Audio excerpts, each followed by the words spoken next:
বিসমিল্লাহির রহমানির রহিম। পরম করুণাময় ও অসীম দয়ালু আল্লাহর নামে শুরু।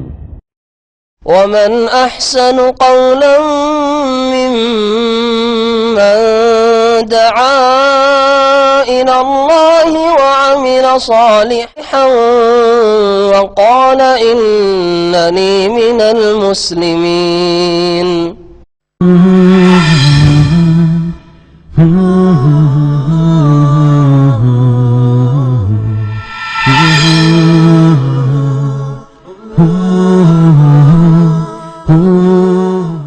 السلام عليكم ورحمة الله وبركاته. إن الحمد لله نحمده ونستعينه ونستغفره ونعوذ بالله من شرور أنفسنا ومن سيئات أعمالنا من يهده الله فلا مضل له ومن يضلل فلا هادي له وأشهد أن لا إله إلا الله وحده لا شريك له وأشهد أن محمدا عبده ورسوله صلى الله تعالى عليه وعلى آله وصحبه وسلم تسليما كثيرا. يا أيها الذين آمنوا اتقوا الله حق تقاته ولا تموتن إلا وأنتم مسلمون. يا أيها الناس اتقوا ربكم الذي خلقكم من نفس واحدة وخلق منها زوجها وبث منهما رجالا كثيرا ونساء واتقوا الله الذي تساءلون به والأرحم إن الله كان عليكم رقيبا. يا أيها الذين آمنوا اتقوا الله وقولوا قولا سديدا يصلح لكم أعمالكم ويغفر لكم ذنوبكم ومن يطع الله ورسوله فقد فاز فوزا عظيما. أما بعد فإن خير الحديث كتاب الله وخير الهدي هدي محمد صلى الله عليه وسلم وشر الأمور محدثاتها وكل محدثة بدعة وكل بدعة ضلالة وكل ضلالة في النار. أعوذ بالله من الشيطان الرجيم. يا نساء النبي لستن كأحد من النساء إن اتقيتن فلا تخضعن بالقول فيطمع الذي في قلبه مرض وقلن قولا معروفا وقرن في بيوتكن ولا تبرجن تبرج الجاهلية الأولى وأقمنا الصلاة وآتينا الزكاة وأطعنا الله ورسوله. সম্মানিত শ্রোতামণ্ডলী, আল্লাহ পাক রব্বুল আলমিনের যাবতীয় প্রশংসা যে আল্লাহ পাক রব্বুল আলমিন একক, যার কোনো শরিক নেই, যার সত্তাতেও কোনো শরিক নেই, যার গুণেও কেউ শরিক নেই, যার কাজেও কোনো শরিক নেই, যার ইবাদত বন্দেগী উপাসনাতেও কোনো শরিক নেই। সালাত এবং সালাম নাজিল হোসেন মোহাম্মদ রসুল্লাহ সাল্লাহ আলী সাল্লামের উপর, যিনি আল্লাহর শেষ রসুল এবং দিন ইসলামের প্রত্যেকটি বিধিবিধান নর ও নারীর জন্য সুন্দরভাবে যেভাবে আল্লাহ নাজিল করেছেন সেইভাবেই পৌঁছে দিয়েছেন। আল্লাহ রাব্বুল আলামিন পুরুষদের পাশাপাশি আল্লাহ পাক নারীদেরকেও সৃষ্টি করেছেন। আর কোরআনে কারিমে এবং রাসূলুল্লাহ সাল্লাল্লাহু আলাইহি ওয়াসাল্লামের হাদিসে যেসব হুকুম আহকাম রয়েছে, বিধিবিধান রয়েছে, সেগুলিতে যেখানেই সম্বোধন করা হয়েছে সবগুলিতে প্রায় নারী পুরুষ সমানভাবে শামিল এবং সকলকেই সম্বোধন করা হয়েছে। যেখানে আল্লাহ পাক বলেছেন আমিনু বিল্লাহি ওয়া রাসূলিহি, আল্লাহর প্রতি ঈমান নিয়ে আসো, এর মানে এই নয় যে শুধু পুরুষদের বলা হয়েছে। আরবিতে যেহেতু পুরুষ লিঙ্গ আর স্ত্রীলিঙ্গ মুযাক্কার মুআন্নাসের সম্বোধনে পার্থক্য রয়েছে, তো এতে কখনো এই কথা নেই যে শব্দগুলি বা বাক্যগুলি পুরুষ লিঙ্গের রয়েছে, মুযাক্কার রয়েছে, সুতরাং পুরুষদেরকে শুধু সম্বোধন করা হয়েছে এমন নয়। কোরআনে কারীমের বিধানে এবং রাসূলুল্লাহ সাল্লাল্লাহু আলাইহি ওয়াসাল্লামের হাদিসের বিধিবিধানে আসল হচ্ছে যে সমস্ত আল্লাহ পাকের আদেশ নিষেধে যেমন পুরুষরা আদম সন্তান তারা শামিল, তেমনি নারীরা যারা আদমের মেয়ে বানাতে আদম তারাও শামিল, যতক্ষণ পর্যন্ত ব্যতিক্রম কোনো হুকুম তাদের জন্য না এসেছে, ভিন্ন কোনো হুকুম আহকাম বিধান তাদের জন্য না এসেছে। যেমন সালাত আদায় করতে হবে, কিন্তু মাসিক অবস্থায় মহিলাদের সালাত মাফ করা হয়েছে, খাস হুকুম। এইরকম কিছু কিছু ক্ষেত্র রয়েছে যেখানে ভিন্ন বিধিবিধান রয়েছে। না হইলে যেইভাবে কোরআনে কারিমে অথবা রাসূলের হাদিসে সম্বোধন পুরুষদেরকে করা হয়েছে, সেইভাবে ওই বাক্যগুলিতে সম্বোধন করা হয়েছে নারীদেরকেও। তবে বিশেষভাবে কিছু কিছু নবী করিম সাল্লাল্লাহু আলাইহি ওয়াসাল্লাম উপদেশ রয়েছে, যে উপদেশগুলি শুধুমাত্র মহিলাদের জন্য দিয়েছেন, মহিলাদেরকে সম্বোধন করে বলেছেন। অনেক ক্ষেত্রে মহিলাদেরকে সম্বোধন করেছেন, কিন্তু ওই কাজগুলি পুরুষদেরও জন্য আবশ্যক বা পুরুষদের ক্ষেত্রেও এই বিধানগুলি রয়েছে। কখনো কখনো মহিলাদেরকে সম্বোধন করেছেন উপদেশ দিতে গিয়ে, আর সেই মাসাইলগুলি বা বিধিবিধানগুলি শুধু মহিলাদের সাথেই খাস, হয়তো পুরুষরা তাতে সামিল না, এরকমও রয়েছে। আজকে আমরা আলোচনা করব এইরকমই একটা বিষয় সম্পর্কে, যেগুলি নবী করিম সাল্লাল্লাহু আলাইহি ওয়াসাল্লামের উপদেশ নারী জাতির উদ্দেশ্যে, মুসলিম নারীদের জন্য অথবা আদমের মেয়ে, সে মুসলিম হোক আর অমুসলিম হোক, নারী জাতির জন্য, মহিলাদের জন্য রাসূলুল্লাহ সাল্লাল্লাহু আলাইহি ওয়াসাল্লামের মূল্যবান উপদেশ। হাদিসগুলি রাসূলুল্লাহ সাল্লাল্লাহু আলাইহি ওয়াসাল্লামের পেশ করার আগে দু একটি আয়াত পেশ করব। আমার আলোচনায় আজকে 3টি আয়াত এবং 7টি হাদিস পেশ করার চেষ্টা করব। এর মাধ্যমে আলোচনাকে ইনশাআল্লাহ তাআলা আমরা সমাপ্ত করব। আল্লাহ রাব্বুল আলামিনের আয়াতগুলি প্রথম শুনিয়ে দিয়ে তারপর রাসূলুল্লাহ সাল্লাল্লাহু আলাইহি ওয়াসাল্লাম হাদিসে যে সম্বোধন করেছেন নবী করিম সাল্লাল্লাহু আলাইহি ওয়াসাল্লাম নারীদেরকে, সেই হাদিসগুলি শোনাবো। আল্লাহ পাক সূরা আহজাবের আয়াত নম্বর 32-33 এই দুটি আয়াত পেশ করব, আর তারপরে সূরা আহজাবেরই আয়াত নম্বর 35 পেশ করব। এই 3টি আয়াত পেশ করব। আল্লাহ রাব্বুল আলামিন বলছেন, বিশেষ করে নবী করিম সাল্লাল্লাহু আলাইহি ওয়াসাল্লামের স্ত্রীগণকে সম্বোধন করে, ইয়া নিসা আন-নবী, হে নবীর স্ত্রীগণ, হে নবীর বিবিরা, ইয়া নিসা আন-নবী লাস্তুন্না কা আহাদিম মিনান নিসা, তোমরা অন্যান্য নারীদের মতো নও।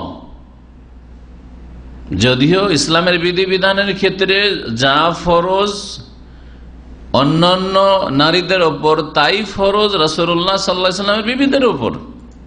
5 ওয়াক্ত নামাজ ফরজ সকল মহিলাদের ওপর, সে নবীর বিবি হন না কেন আর অন্য কোন মহিলা হন না কেন। কিন্তু আল্লাহ রাব্বুল আলামিন যেহেতু তাদেরকে উচ্চ মর্যাদা দিয়েছে, নবী পরিবারের অন্তর্ভুক্ত হয়েছে, নবী করিম সাল্লাল্লাহু আলাইহি ওয়াসাল্লামের বিবাহ বন্ধনে তারা আবদ্ধ হয়েছে, সেই জন্য আল্লাহ পাক বিশেষ করে তাদেরকে সম্বোধন করে বলছে, তোমাদেরকে আরো অধিক সতর্কতা অবলম্বন করতে হবে, তোমাদেরকে আরো অধিক তাকওয়া, আল্লাহ ভীরুতা অর্জন করতে হবে, তোমাদেরকে গুনাহ থেকে অনেক দূরে, আল্লাহর অসন্তুষ্টির কথা কাজ থেকে অনেক দূরে থাকার চেষ্টা করতে হবে। ইয়া নিসা আন-নবী, হে নবীর বিবিরা, লাস্তুন্না কা আহাদিম মিনান নিসা, তোমরা অন্যান্য নারীদের মতো নও। নবী করিম সাল্লাল্লাহু আলাইহি ওয়াসাল্লামের বিবিদেরকে যখন এই সম্বোধন করা হয়েছে, অন্যান্য নারীরা সেই যুগে সাহাবীদের স্ত্রীরা, সাহাবীদের মেয়েরা, সাহাবীদের বোনেরা, তারাও আমাদের তুলনায় অনেক বড়, তারা অনেক মর্যাদা সম্পন্ন সাহাবিয়াত। রাসূলুল্লাহ সাল্লাল্লাহু আলাইহি ওয়াসাল্লামকে নিজের চোখে দেখেছেন, তার কাছ থেকে সরাসরি দিন শিখেছেন, তাদের মর্যাদা আমাদের চাইতে অনেক বেশি। ঠিক তেমনি আজকেও আমাদের এই কথা ধরে নিতে হবে যে যারা দিনের কথা বলে থাকেন, যারা দিনের কথা প্রচার প্রসার করে থাকেন, যারা মানুষের নেতৃত্ব দিয়ে থাকেন, সে দিনই নেতৃত্ব হোক অথবা দুনিয়ার নেতৃত্ব হোক, কারণ দুনিয়ার নেতৃত্বের ক্ষেত্রেও সততা আবশ্যক, যেমন দিনের নেতৃত্বের ক্ষেত্রে সততা আবশ্যক। অর্থাৎ একজন আলেমে দিন অথবা দিনের প্রচারক, দিনের কথা যে বলে, আল্লাহ এবং রাসূলের কথা বলে, তাকেও যেমন সৎ হইতে হবে, তার পরিবারকে অধিক সৎ হওয়ার চেষ্টা করতে হবে অন্যান্য সাধারণ পরিবারের চাইতে। ঠিকই তেমনি যারা দুনিয়ার নেতৃস্থানে ব্যক্তি, যাদেরকে আল্লাহ পাক রাষ্ট্রীয় ক্ষমতা দিয়েছেন, যাদেরকে আল্লাহ পাক রব্বুল আলামিন সমাজে প্রভাবশালী করেছেন, যাদেরকে এলাকায়, অঞ্চলে, ডিস্ট্রিক্টে ক্ষমতাশালী করেছেন, ওদেরও গুরু দায়িত্ব রয়েছে। তারা বেহায়া, বেপর্দা, বেদিন, বেনামাজি, আল্লাহ দ্রোহী জালেম যদি হয়, তাহলে দেশের মানুষ কি শিখবে তাদের কাছ থেকে? কারণ মানুষ এই দুটো জাতির কাছ থেকে শিখে, আর দুটো জাতির আদর্শকে তারা ফলো করে। একটা হচ্ছে আলেম সমাজ, মুসলিম সমাজের যারা জ্ঞানী মানুষ, মুসলিম সমাজের যারা দিনের ধারক বাহক, দিনের প্রচারক, তাদেরকে আদর্শ মনে করে যে আমাদেরকে সঠিক পথ দেখাবে।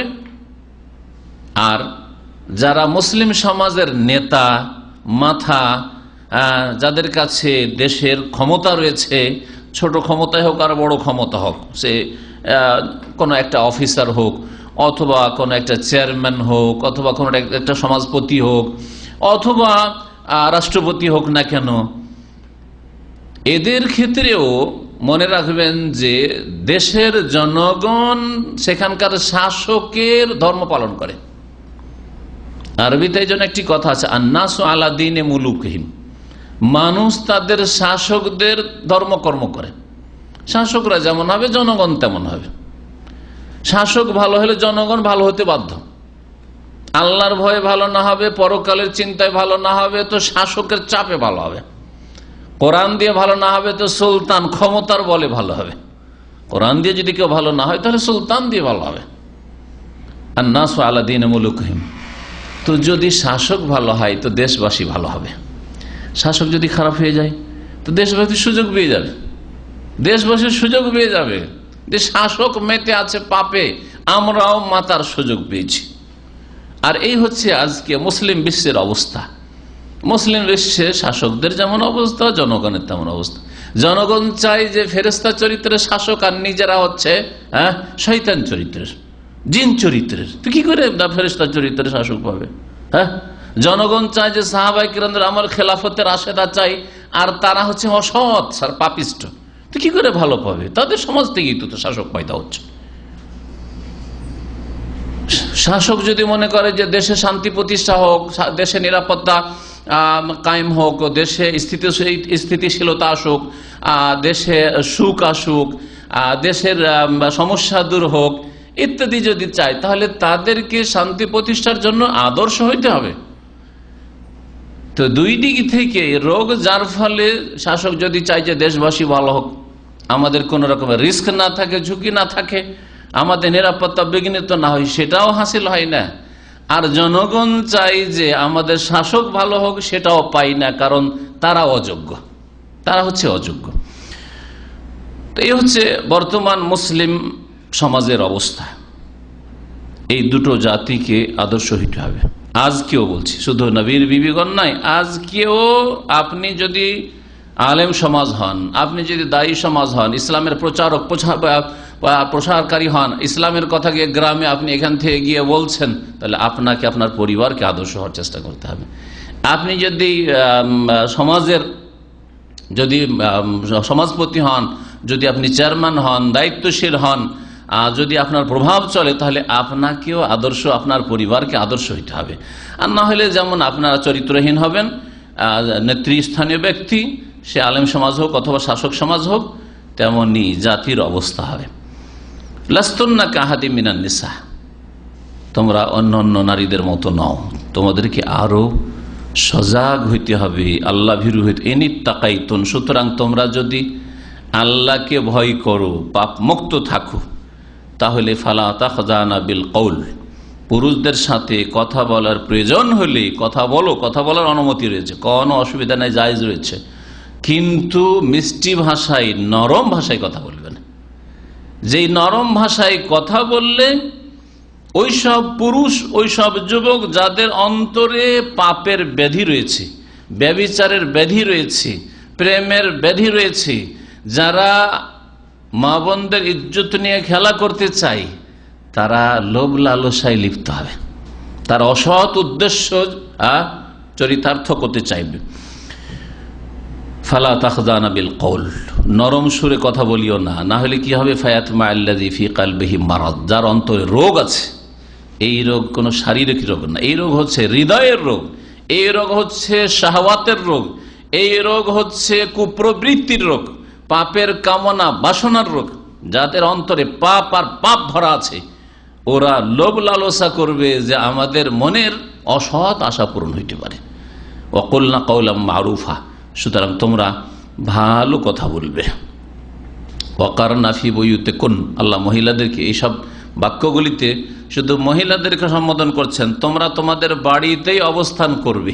তাহলে মহিলাদের আসল কর্মক্ষেত্র আর বসবাসের স্থান, থাকার স্থান, কাজকর্মের স্থান সব হচ্ছে ফি বুয়ুতিকুন, বাড়িতেই, মহিলাদের মাঝে। মহিলারা মহিলাদের মাঝে কাজ করবে, পুরুষদের মাঝে একাকার হয়ে কাজ করে না, কখনো করবে না। যদি তাকে মাদ্রাসায় গিয়ে কাজ করতে হয়, স্কুলে কাজ করতে হয়, কলেজে কাজ করতে হয়, ইউনিভার্সিটিতে কাজ করতে হয়, মেডিকেল ডিপার্টমেন্টে গিয়ে কাজ করতে হয়, তাহলে মহিলাদের মাঝেই কাজ করতে হবে। পুরুষরা পুরুষদের এলাকায় কাজ করে, মহিলারা মহিলাদের এলাকায় কাজ করবে। ফি বুয়ুতিকুন, তোমাদের বাড়ি পুরুষদের ঘর ছাড়া আলাদা হবে। হয় নিজের বাড়িতেই তুমি কাজ করো, কারণ বাড়িতে অনেক দায়িত্ব রয়েছে একজন মহিলার। একটা পুরুষ লোক যেমন বাইরে সারাদিনে অনেক কাজ সেরে আসে, সকাল থেকে সন্ধ্যা পর্যন্ত বাড়িতে অনেক কাজ, পুরুষের চাইতে অনেক বেশি কাজ রয়েছে, কিন্তু সেই কাজগুলির কোনো মূল্যায়নই হয় না। ওই কাজের অতিরিক্ত স্ত্রী চাকরি করে, হ্যাঁ মহিলা তারপরে বাইরের কাজ সারতে হয়, কেনাকাটা করতে হয়, এই করতে হয়, সেই করতে হয়, সেখান থেকে ওখানে জার্নি করে, এইসব করে, অফিসে আদালত করে না। এই জন্য আল্লাহ পয়দা করেনি মহিলাদেরকে। যদি বাইরে কাজ করতে হয় তো যেখানে শুধু মহিলারা কাজ করে সেখানে কাজ করবে, পুরুষদের সাথে একাকার হয়ে কাজ করবে না। ওয়াকারনা ফি বুয়ুতিকুন, আল্লাহর কোরআনে কারীমের এটি সম্বোধন নারী জাতির জন্য, আল্লাহর উপদেশ। ওয়ালা তাবাররাজনা তাবাররুজাল জাহিলিয়াতিল উলা, আর প্রাচীন যুগের বর্বরতার যুগে, অজ্ঞতার যুগে, শিরক কুফরি যুগে, পাপের যুগে, এগুলো হচ্ছে জাহিলিয়াতের যুগ, যখন পাপ বিস্তার লাভ করেছিল আর নেকি, ভালো কাজ, সৎ কাজ খুঁজে পাওয়া যেত না, সৎকর্মশীল খুঁজে পাওয়া যেত না, ওই যুগের বেহায়া বেপর্দাদের মতো তোমরা বেহায়া বেপর্দা হয়ে বেপরোয়া হয়ে ঘোরাফেরা করিয়ে না, অবাধ মেলামেশা যেন না থাকে। আল্লাহর এটি উপদেশ। ওয়াকিমনাস সালাহ, আর হে মহিলারা তোমরা সালাত কায়েম করবে, 5 ওয়াক্ত নামাজ আদায় করবে, সময় আদায় করতে হবে, যেইভাবে আল্লাহ পাক আদায় করতে বলেছেন সেইভাবে আদায় করতে হবে। ওয়াতিনা যাকাত, আর পয়সা থাকলে হে মহিলারা তোমাদেরকেও জাকাত দিতে হবে। জাকাত দেওয়া শুধু তোমার স্বামীর কাজ নয়, তোমার ব্যক্তি মালিকানায় যদি সম্পদ থাকে, এমন সম্পদ যেগুলিতে জাকাত ফরজ, তাহলে তোমার ব্যক্তি মালিকানা আল্লাহ পাক স্বীকৃতি দিয়েছেন, এবং ব্যক্তি মালিকানা যেহেতু নারীর রয়েছে, সুতরাং নারীর ওপরই জাকাত ফরজ, তার ধন সম্পদে জাকাত ফরজ। এই ক্ষেত্রে আল্লাহ পাক তার স্বামীকে জিজ্ঞেস করবে না, তার ভাই বোনকে জিজ্ঞেস করবে না, কারণ তোমার মালিকানাতে টাকা আছে, তোমার মালিকানায় স্বর্ণ আছে, তোমার মালিকানায় চাঁদি রয়েছে, তোমার মালিকানায় অন্যান্য সম্পদ রয়েছে, ব্যবসা বাণিজ্য রয়েছে, সুতরাং হে মহিলা তোমরা জাকাত দেবে। ওয়াতেন আল্লাহ ওয়া রাসূলাহ, এবং আল্লাহর কথা মানো আর তার রাসূলের কথা মানো, আল্লাহর আনুগত্য করো, আল্লাহর আদেশ নিষেধ মেনে চলো, এবং রাসূল সাল্লাল্লাহু আলাইহি ওয়াসাল্লামের আদেশ নিষেধ মেনে চলো।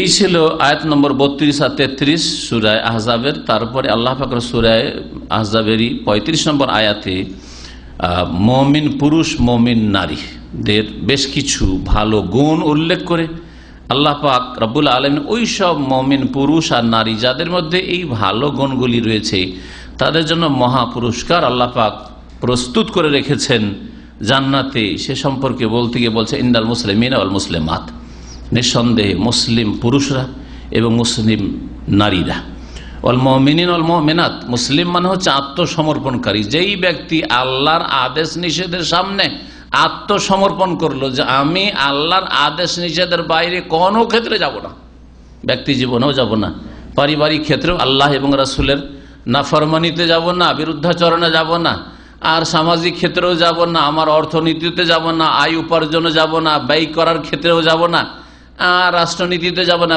যেই ক্ষেত্রে আমার চলাফেরা রয়েছে, যা যাওয়ার ক্ষমতা রয়েছে, যেখানেই যাব সেখানে আল্লাহ পাকের সামনে আত্মসমর্পণ করব, আল্লাহর আদেশ মেনে চলব, এবং আল্লাহ পাক রব্বুল আলামিনের যে নিষিদ্ধ কথা কাজ যেগুলি রয়েছে, বিধান রয়েছে, সেগুলি থেকে বেঁচে থাকব।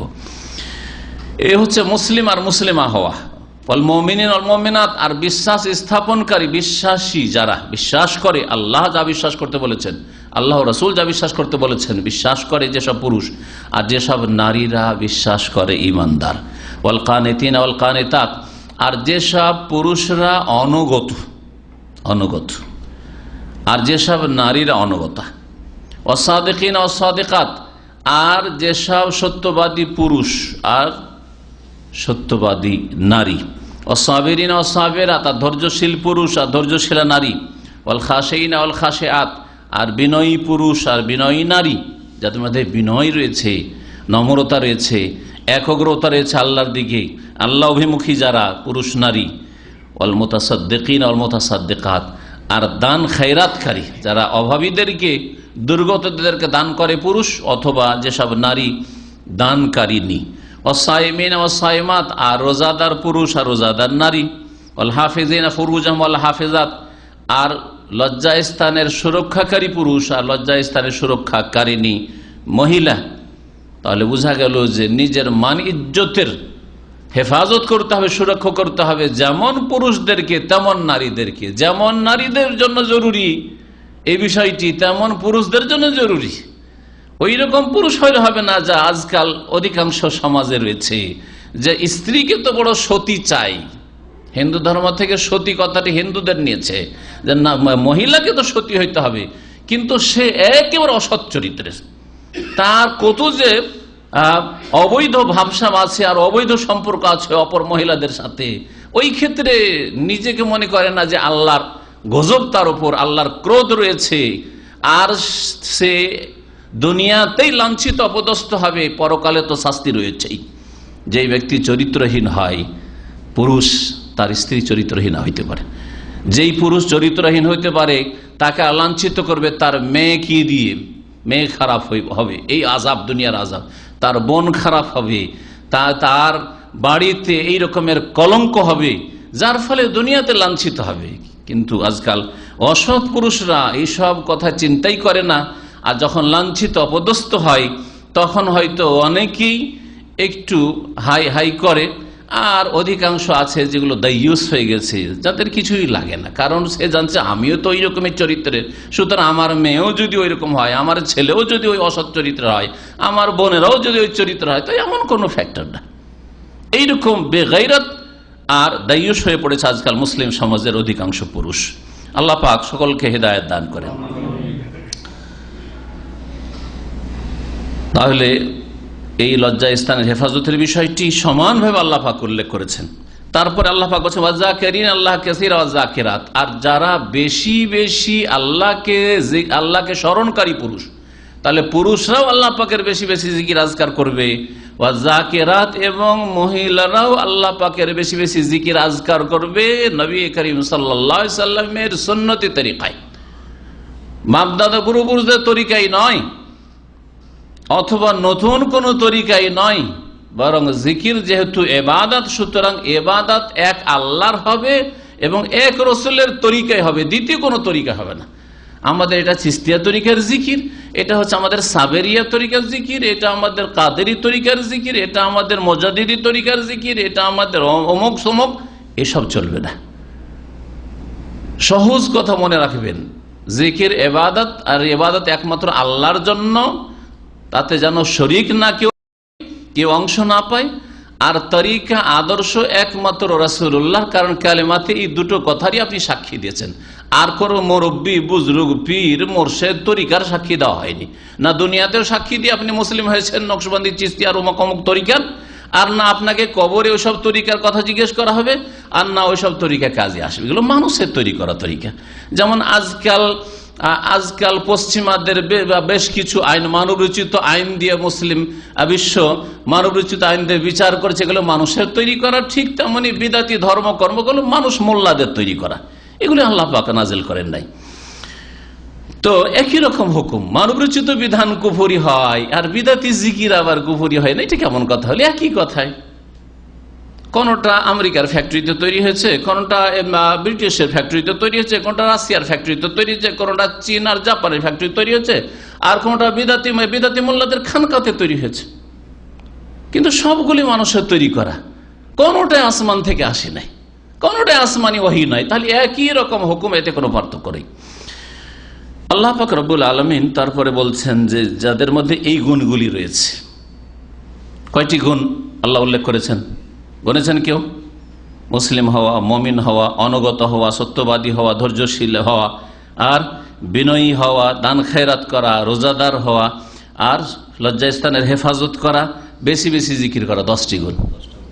10টি গুণ আল্লাহ পাক পুরুষদের নারীদের সমানভাবে আল্লাহ পাক উল্লেখ করে বলছেন। কোন পার্থক্য তাহলে আল্লাহ পাকের কাছে নারী পুরুষের আমলের ক্ষেত্রে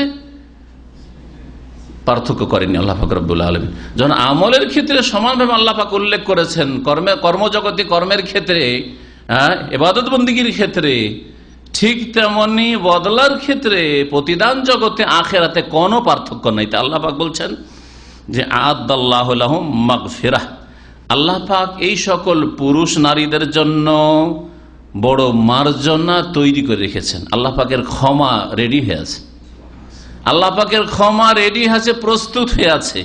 ও আজরান আজিমা, এবং মহা পুরস্কার আল্লাহ পাক তৈরি করে রেখেছেন, তা হচ্ছে জান্নাত। তার জান্নাত যেমন সৎকর্মশীল, এই 10টি যে গুণ বর্ণনা করা হইল, এই গুণ যাদের মধ্যে রয়েছে, যেসব পুরুষদের মধ্যে, তাদের জন্য যেমন আল্লাহ জান্নাত তৈরি করে রেখেছেন, ঠিক তেমনি ওই সব মা বোনদের জন্য আল্লাহ পাক জান্নাত তৈরি করে রেখেছেন যাদের মধ্যে এই 10টি গুণ রয়েছে। সূরা আহজাব আয়াত নম্বর 35। আল্লাহ পাক রব্বুল সূরা নিসার আরেকটি আয়াত, আয়াত নম্বর 25, ওখানে নারীদের ভালো চরিত্রের কথা উল্লেখ করতে গিয়ে বলেছেন যে নারী কেমন হইতে হবে তোমরা বিয়ে করার ক্ষেত্রে তলাশ করবে, পাত্রী তলাশ করবে, কেমন হইতে হবে?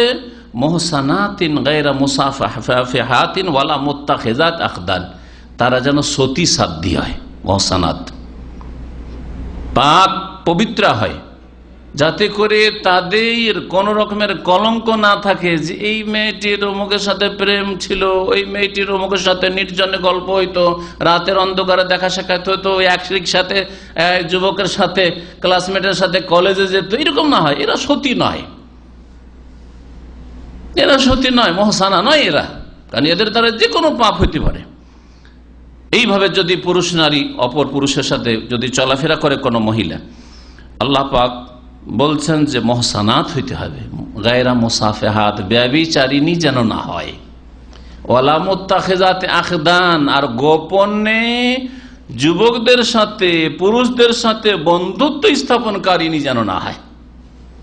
এইরকম দেখে আল্লাহ পাক রব্বুল আলামিন পাত্রী চয়েস করতে বলেছেন। তাহলে বোঝা গেল যে এগুলি আল্লাহ পাকের সম্বোধন নারী জাতির জন্য, যে তোমরা সতী সাধ্য হবে, তোমরা ব্যভিচারের কাছেও যাবে না, এবং তোমরা গোপনে কোনো ছেলের সাথে কোনো পুরুষের সাথে ভাবসাব রাখবে না। এগুলি হারাম, এগুলি হচ্ছে আল্লাহ পাকের উপদেশ নারী জাতির জন্য। এখন আসি রাসূলুল্লাহ সাল্লাল্লাহু আলাইহি সাল্লামের হাদিসের দিকে। একটি বড় হাদিস, জাইনাব, আব্দুল্লাহ বিন মাসউদ রাদিয়াল্লাহু তাআলা আনহুর স্ত্রীর নাম ছিল জাইনাব রাদিয়াল্লাহু আনহা। মদিনায় কয়েক জাইনাব ছিল, তার মধ্যে এক জাইনাব আব্দুল্লাহ বিন মাসউদ, প্রখ্যাত সাহাবী, মুহাজির, তার স্ত্রী। বলছেন যে রাসূলুল্লাহ সাল্লাল্লাহু আলাইহি সাল্লাম একদিন উপদেশ দিলেন, এটা ছিল ঈদের দিন, ঈদুল ফিতরের দিন। ঈদুল ফিতরের খুতবা দিলেন, বক্তব্য। খুতবা মানে আবার আমাদের দেশে খুতবা মানে মন্ত্র, ওই মন্ত্র না। এখানে আরবরা ছিলেন, আরবিতে রাসূলুল্লাহ খুতবা দিয়েছেন। আরবিতে মোলাবাজার নবীকে আরবি ছাড়া দিয়েছেন। আরে নবীকে আরবি ছাড়া দিয়েছেন, হ্যাঁ, তো নবীকে সাহাবীরা কি আরবি ছাড়া প্রশ্ন করেছেন? বিদাতি মোল্লারা যখন বলবে যে নবী তো আরবি ছাড়া অন্য খুতবা দেননি, জুমার খুতবা অন্য ভাষায়, আর নবীর কি অন্য কোনো ভাষা ছিল নাকি আরবি ছাড়া? না, অন্য কোনো শ্রোতাদের সামনে তিনি বলার জন্য গিয়েছেন কি? যাদের সামনে বলেছেন সব আরবি, সুতরাং আরবিদেরকে আরবিতেই বলতে হবে। ওদেরকে এই উত্তর যদি তাদের জন্য যথেষ্ট না হয়, তো ওদের বললে যে নবী করিম সাল্লাল্লাহু আলাইহি ওয়াসাল্লাম মাসলা মাসাইলের উত্তর, ফতোয়া কোন ভাষায় দিতেন? কোন ভাষায় দিতেন? আরবিতে। সাহাবীরা কোন ভাষায় জিজ্ঞেস করতেন? আরবিতে। তাহলে মোল্লাজিদেরকে বলেন যারা বলছে আরবি ছাড়া বাংলাতে জুমার খুতবা, ঈদের খুতবা চলবে না, তাদেরকে যে তোমাদের শ্রোতাদেরকেও বলো যে আরবিতে প্রশ্ন করে আসবে, যখন মাসলা জানতে, ফতোয়া জানতে হবে। আর মুফতি সাহেবের খবরদার বাংলা উর্দুতে ফতোয়া দিবে না, তোমরা আরবিতে ফতোয়া দিবে, উত্তর দিবে। কারণ নবী করিম সাল্লাল্লাহু আলাইহি ওয়াসাল্লাম জীবনেও কখনো আরবিতে ফতোয়া দেননি, আর কোন সাহাবী আর আরবি ছাড়া অন্য ভাষায় ফতোয়া দেননি, আর সাহাবীরাও আরবি ছাড়া অন্য কোন ভাষায় ফতোয়া জিজ্ঞাসা করেননি, মাসালা মাসাইল জিজ্ঞেস করেননি। বোঝা গেছে এবারে? জি হ্যাঁ। তাহলে বোঝা গেল যে সম্বোধনে, খুতবা মানে সম্বোধনে যেমন ফতোয়াতেও যেই ভাষা বুঝে সেই ভাষা দিয়ে ফতোয়া জিজ্ঞাসা হইতে হবে, আর সেই ভাষা দিয়ে ফতোয়ার উত্তর দিতে হবে, ঠিক তেমনি খুতবাতেও, জুমার ঈদের খুতবাতে ওই ভাষা দিয়ে সম্বোধন করতে হবে শ্রোতাদেরকে, যেই ভাষা শ্রোতারা বুঝে।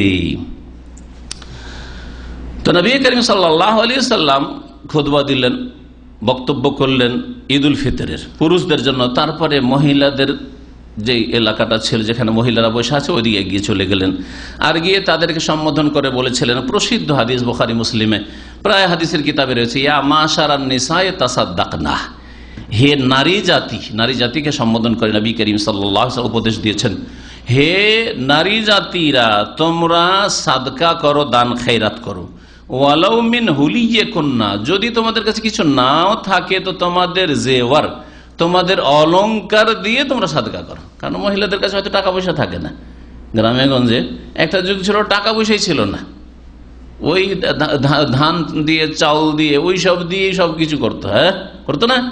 এখন কিছুটা পয়সা হইতে লেগেছে হয়তো, কিন্তু তারপরে হয়তো মহিলাদের কাছে পয়সা না থাকতে পারে, কিছু নেই, তো কি আছে? অলংকার আছে।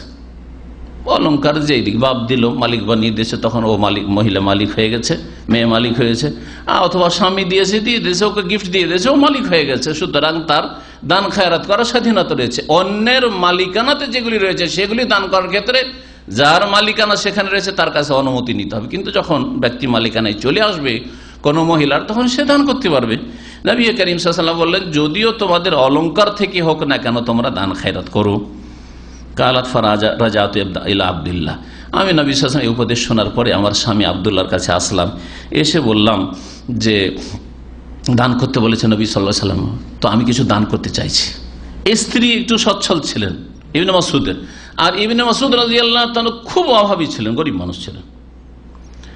বলছেন স্বামীকে, ইন্নাকা রাজুলুন খাফিফুন যাতুল ইয়াদ, আপনি একেবারে দুর্বল মানুষ, আর্থিক দিক থেকে, হাতে কোনো পয়সা কড়ি আপনার নেই। ওয়া ইন্না রাসূলুল্লাহ সাল্লাল্লাহু আলাইহি ওয়াসাল্লাম আমারনা বিসাদাকাতি, আর রাসূলুল্লাহ সাল্লাল্লাহু আলাইহি ওয়াসাল্লাম আমাদেরকে সাদকা করতে বলেছেন।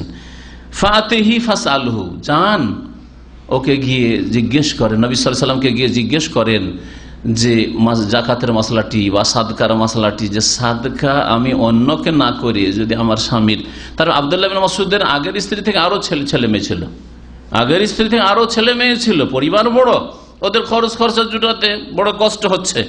জিজ্ঞেস করে, ফাইন কানা যালিকা ইয়াজজি আন্নি, যদি আমার এই যাকাত বা সাদকা দেওয়া আপনাকে দিলে যথেষ্ট হয়, স্বামীকে দিলে, আর স্বামী অন্য যে ছেলে মেয়ে রয়েছে তাদের উপর খরচ করবে বা প্রয়োজন পুরা করবে, তো ভালো কথা। ওয়াইল্লা সারাফতুহা ইলা গায়রিকুম, না হইলে যদি জায়েজ না হয় আপনাকে আপনার ছেলে মেয়েকে দেওয়া, তাহলে আমি অন্য কাউকে দান করব, কিন্তু আমি দান করব। কালাত ফাকাল আব্দুল্লাহ বলছেন, আমাকে লজ্জা লাগছে, কি বলে যাবো, আর নবীকে বলবো যে রাসূল আমার স্ত্রী দান করতে চাইছে, স্ত্রীর দান আমি নিতে পারবো কিনা, এটা লজ্জারও কথা। স্বাভাবিক, পুরুষ মানুষকে লজ্জা লাগবে, স্বামীকে বলছে আমাকে লজ্জা লাগবে, আমি যাবো না, তুমি যাও বল এতে, তুমি যাও গিয়ে জিজ্ঞেস করে এসো। কালাত ফান্তালাকতু, বলছেন যায়নাব যে আমি চললাম। ফাইজা ইমরাতু মিনাল আনসারি বিবাবি রাসূলুল্লাহ সাল্লাল্লাহু আলাইহি ওয়াসাল্লাম, গিয়ে দেখি যে আনসারি এক মহিলা রাসূলুল্লাহ সাল্লাল্লাহু আলাইহি ওয়াসাল্লাম দরজায় দাঁড়িয়ে আছে, আর হাজাতুহা, ওরও মাসলা ওইটা যেটা আমার মাসলা, ওর প্রয়োজন আমার প্রয়োজন একই। আমি যে ফতোয়া জিজ্ঞেস করতে গেছি সেই ফতোয়া জিজ্ঞেস করতে গিয়ে দাঁড়িয়ে আছেন কে? আনসারি মহিলা। কালাত ওয়া কানা রাসূলুল্লাহ কাদ উলকিয়াত আলাইহিল মাহাবা, রাসূলুল্লাহ সাল্লাল্লাহু আলাইহি ওয়াসাল্লাম বড় প্রভাবশালী ব্যক্তি ছিলেন, প্রভাবশালী দাপট টাপট না, কিন্তু আল্লাহ পাক সৃষ্টিগত এবং গুণগত এমন একটা প্রভাব তার মধ্যে দিয়েছিলেন যে হঠাৎ করে কেউ দেখলে কথা বলার সাহস করবে না। নবী সাল্লাল্লাহু আলাইহি ওয়াসাল্লাম এটা গুণ ছিল, কিন্তু যদি 2-4-5 মিনিট তার সাথে কথা বলে তাহলে একেবারে অন্তরঙ্গ হয়ে পড়বে কথা বললে, কিন্তু যে কথা বলে নেই সে সাহস পাবে না যে কি করে কথা বলবো, কোনখান থেকে শুরু করব, কি বলবো, এইরকম ভয় ভিতরে হয়ে যায়। তো বলছেন যে নবী করিম সাল্লাল্লাহু আলাইহি সাল্লামকে দেখলে যেন খুব ভয় লাগতো। কালাত ফাখারাজ আলাইনা বেলাল, আমরা অপেক্ষায় ছিলাম যে কি করে কিছু বলবো বা দু কথা বলবো।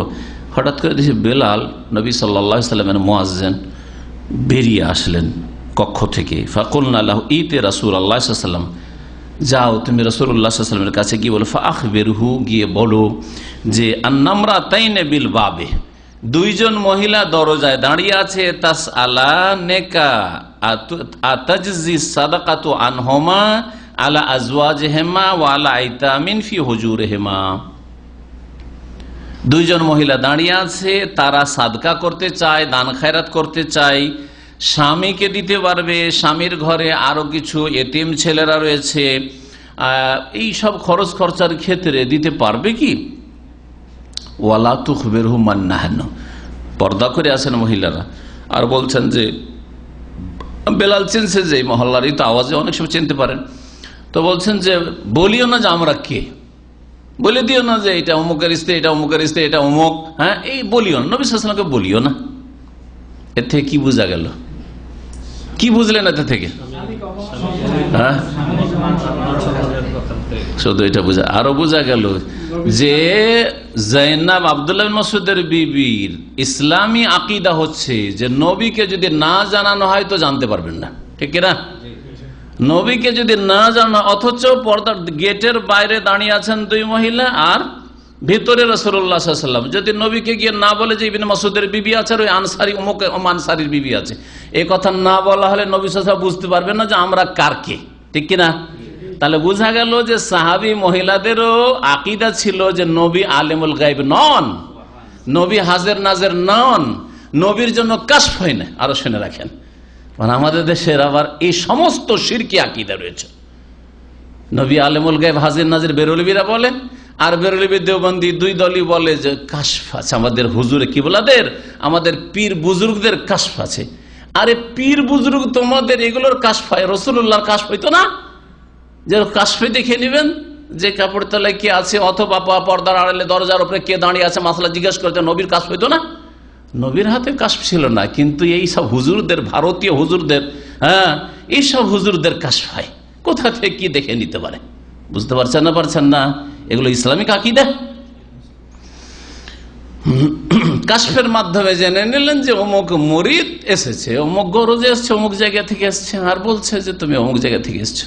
এগুলো শিরকি আকীদা, এগুলো ইসলাম নয়। নবীর দরজায় দাঁড়িয়ে আছে, মহিলাকে জানতে পারছেন নারীরা, হ্যাঁ 500 কিলোমিটার 1000 কিলোমিটার দূর থেকে কে এসছে জেনে নিল, যেটা কে কোন ডিস্ট্রিক্ট থেকে কোথেকে এসছে, কি গরজে, সব জেনে নিচ্ছে না। কত বড় শিরকি আকীদা। তারপরে যদি মহিলা ভুল করতে পারে, কেউ যদি মহিলা ভুল করেছে, হইতে পারে মহিলার আকীদা ভুল, একটু সাহাবী মহিলা, ইবনে মাসউদের স্ত্রী আবার, তারপরেও যদি কেউ বলে ভুল, তো বেলাল তো অন্তত বলবেন কি মূর্খামি কথা বলছো তুমি, নবী তো সব জানেন, বলি আর না বলি, উনি তো জানেন, উনি কাশফের মাধ্যমে জেনে নেবেন যে তোমরা কে দাঁড়িয়ে আছো। এই কথা তো বলছেন না, বরং সমর্থন করছেন। ওয়ালা তুখবিরহু মান নাহানু কালা ফাদাখালা বেলাল আলা রাসূলিল্লাহ সাল্লাল্লাহু আলাইহি ওয়াসাল্লাম। তারপর বেলাল প্রবেশ করলো রাসূলুল্লাহ সাল্লাল্লাহু আলাইহি ওয়াসাল্লামের কাছে। ফাসআলাহু, মাসলা জিজ্ঞেস করলো যে মহিলা স্ত্রী কি স্বামীকে আর স্বামীর অন্য স্ত্রী ছেলে মেয়েরা আছে, এতিমরা আছে, ওগুলো কি যাকাত দিতে পারবে বা সাদকা দিতে পারবে? ফাকাল লাহু রাসূলুল্লাহ সাল্লাল্লাহু আলাইহি ওয়াসাল্লাম, রাসূলুল্লাহ সাল্লাল্লাহু আলাইহি ওয়াসাল্লাম ছাড়লেন না, জিজ্ঞেস করে ফেললেন। এমনি তো না নাম বলবে না, দুটো মহিলা, মান হুমা, ওই দুটো মহিলা কে, মান হুমা। এতে কি বোঝা গেল? যে বেলালের আকীদা যে নবীকে না বলা হলে নবী জানবেন না, আর রাসূলুল্লাহ সাল্লাল্লাহু আলাইহি ওয়াসাল্লামও জানছেন না বলে জিজ্ঞেস করছেন যে কে ওগুলো, না জানার পরও ভান করছেন। জানার পরে কেউ যদি ভান করে জানছি তারপরে জিজ্ঞেস করি, তাহলে এটা কি ভালো কাজ? নবী সাল্লাল্লাহু আলাইহি ওয়াসাল্লাম এরকম কাজ করেছেন নাকি? তার বোঝা নবী জানতেন না, না বলা হলে বুঝতে পারবেন না যে কে মহিলাগুলো ছিল। মান হুমা? ফাকাল ইমরাতুন আল আনসার, আনসারী এক মহিলা আছে, ও জাইনাব, আর একজন জাইনাব আছে। জাইনাব বলে বুঝে নিতে হবে যে জাইনাব এটা আবু ইবনে মাসউদের স্ত্রী। বলছেন আরো শোনেন, ফাকাল রাসূলুল্লাহ সাল্লাল্লাহু আলাইহি ওয়াসাল্লাম আইয়ুজ জায়ানিব। রাসূলুল্লাহ সাল্লাল্লাহু আলাইহি ওয়াসাল্লাম বলছে মদিনায় জাইনাব মেলা জাইনাব আছে, কোন জাইনাব? আইয়ুজ জায়ানিব, জাইনাবের বহুবচন জায়ানিব, কোন জাইনাব? নবীর এক মেয়ে জাইনাব, নবীর দুই স্ত্রী জাইনাব, ইবনে মাসউদের স্ত্রী জাইনাব, আর মদিনায় তো ঘরে ঘরে মেলা জাইনাব, কারণ জাইনাব নামটি খুব ঘরে ঘরে প্রায় ছিল। এই কয়টা নাম তো এমনি আমাদের জানা আছে, কমন। হ্যাঁ, নবীর দুই স্ত্রীর নাম জাইনাব বিনতে জাহাশ আর জাইনাব বিনতে খুজাইমা, আর জাইনাব বিনতে রাসূলুল্লাহ। আর ইবনে মাসউদ তো জাইনাব, কোন জাইনাব জিজ্ঞেস করছে, এটা এতগুলি বলে দিয়েও জিজ্ঞেস করছেন আবার যে জাইনাব তো কোন জাইনাব। ফাকালা, বললেন ইমরাত আব্দুল্লাহ, এটা আব্দুল্লাহ মাসউদের স্ত্রী জাইনাব। ফাকালা রাসূলুল্লাহ লাহুমা আজরানে, এই দুই মহিলাকে বলে দাও যে ওরা দ্বিগুণ নেকি পাবে। অন্য লোককে দান করলে 1 গুণ, আর স্বামীকে স্বামীর ছেলে মেয়েদের জন্য যদি দান খেরাত করে তাহলে দ্বিগুণ নেকি পাবে। কেন? বলছে আজরুল কারাবাতে ও আজরুল সাদাকাতে, একটা আত্মীয়তার যে সম্পর্ক সেটাকে উন্নত করার নেকি পাবে। আত্মীয়তার সম্পর্ক, স্বামীর সাথে সম্পর্ক, স্বামীর ছেলে মেয়েদের সাথে সম্পর্ক, আত্মীয়তার সম্পর্ক, এই সম্পর্ক যে মজবুত করার চেষ্টা করলো এই দান খেরাতের মাধ্যমে, এই এক নেকি। আর এক নেকি হচ্ছে সাদকার নেকি, দান খেরাতের নেকি। সহিহ বুখারীর 1369 নম্বর হাদিস, সহিহ মুসলিমের 1667 নম্বর হাদিস। এই ছিল একটি উপদেশ রাসূলুল্লাহ সাল্লাল্লাহু আলাইহি ওয়াসাল্লামের মহিলাদের জন্য, যে তোমরা কি করো, দান খেরাত করো। তো মহিলাদের দান খেরাত করতে হয়, ফরজ যাকাত তো দিতেই হবে, আর এছাড়াও বেশি বেশি দান করতে বলেছেন। এই হাদিসের একটা অংশ এখানে উল্লেখ হয়নি, যেটা অন্য হাদিসগুলোতে এসছে, যে তোমরা বেশি বেশি দান করো হে মহিলারা। ফাইন্নি ওরিত কন্যা আকসার আহলিন্নার, কারণ আমি যখন জান্নাত জাহান্নামের দৃশ্য দেখলাম মেরাজে অথবা স্বপ্নে, দুই ভাবে দেখেছে রাসূলুল্লাহ সাল্লাল্লাহু আলাইহি ওয়াসাল্লাম। মেরাজেও জান্নাত জাহান্নামের দৃশ্য দেখানো হয়েছে আকাশের সফরে নবী সাল্লাল্লাহু আলাইহি ওয়াসাল্লামকে নিয়ে গিয়ে, আর স্বপ্নেও দেখেছেন রাসূলুল্লাহ সব জান্নাত জাহান্নামের দৃশ্য। তো দুটোতে হইতে পারে অথবা কোনো একটিতে হইতে পারে। নবী সাল্লাল্লাহু আলাইহি ওয়াসাল্লাম দেখেছেন যে আমি যখন জাহান্নাম দেখলাম তখন সেখানে দেখলাম ফারাআইতু আকসার আহলিহান নিসা, অধিকাংশ জাহান্নামী হচ্ছে মহিলা।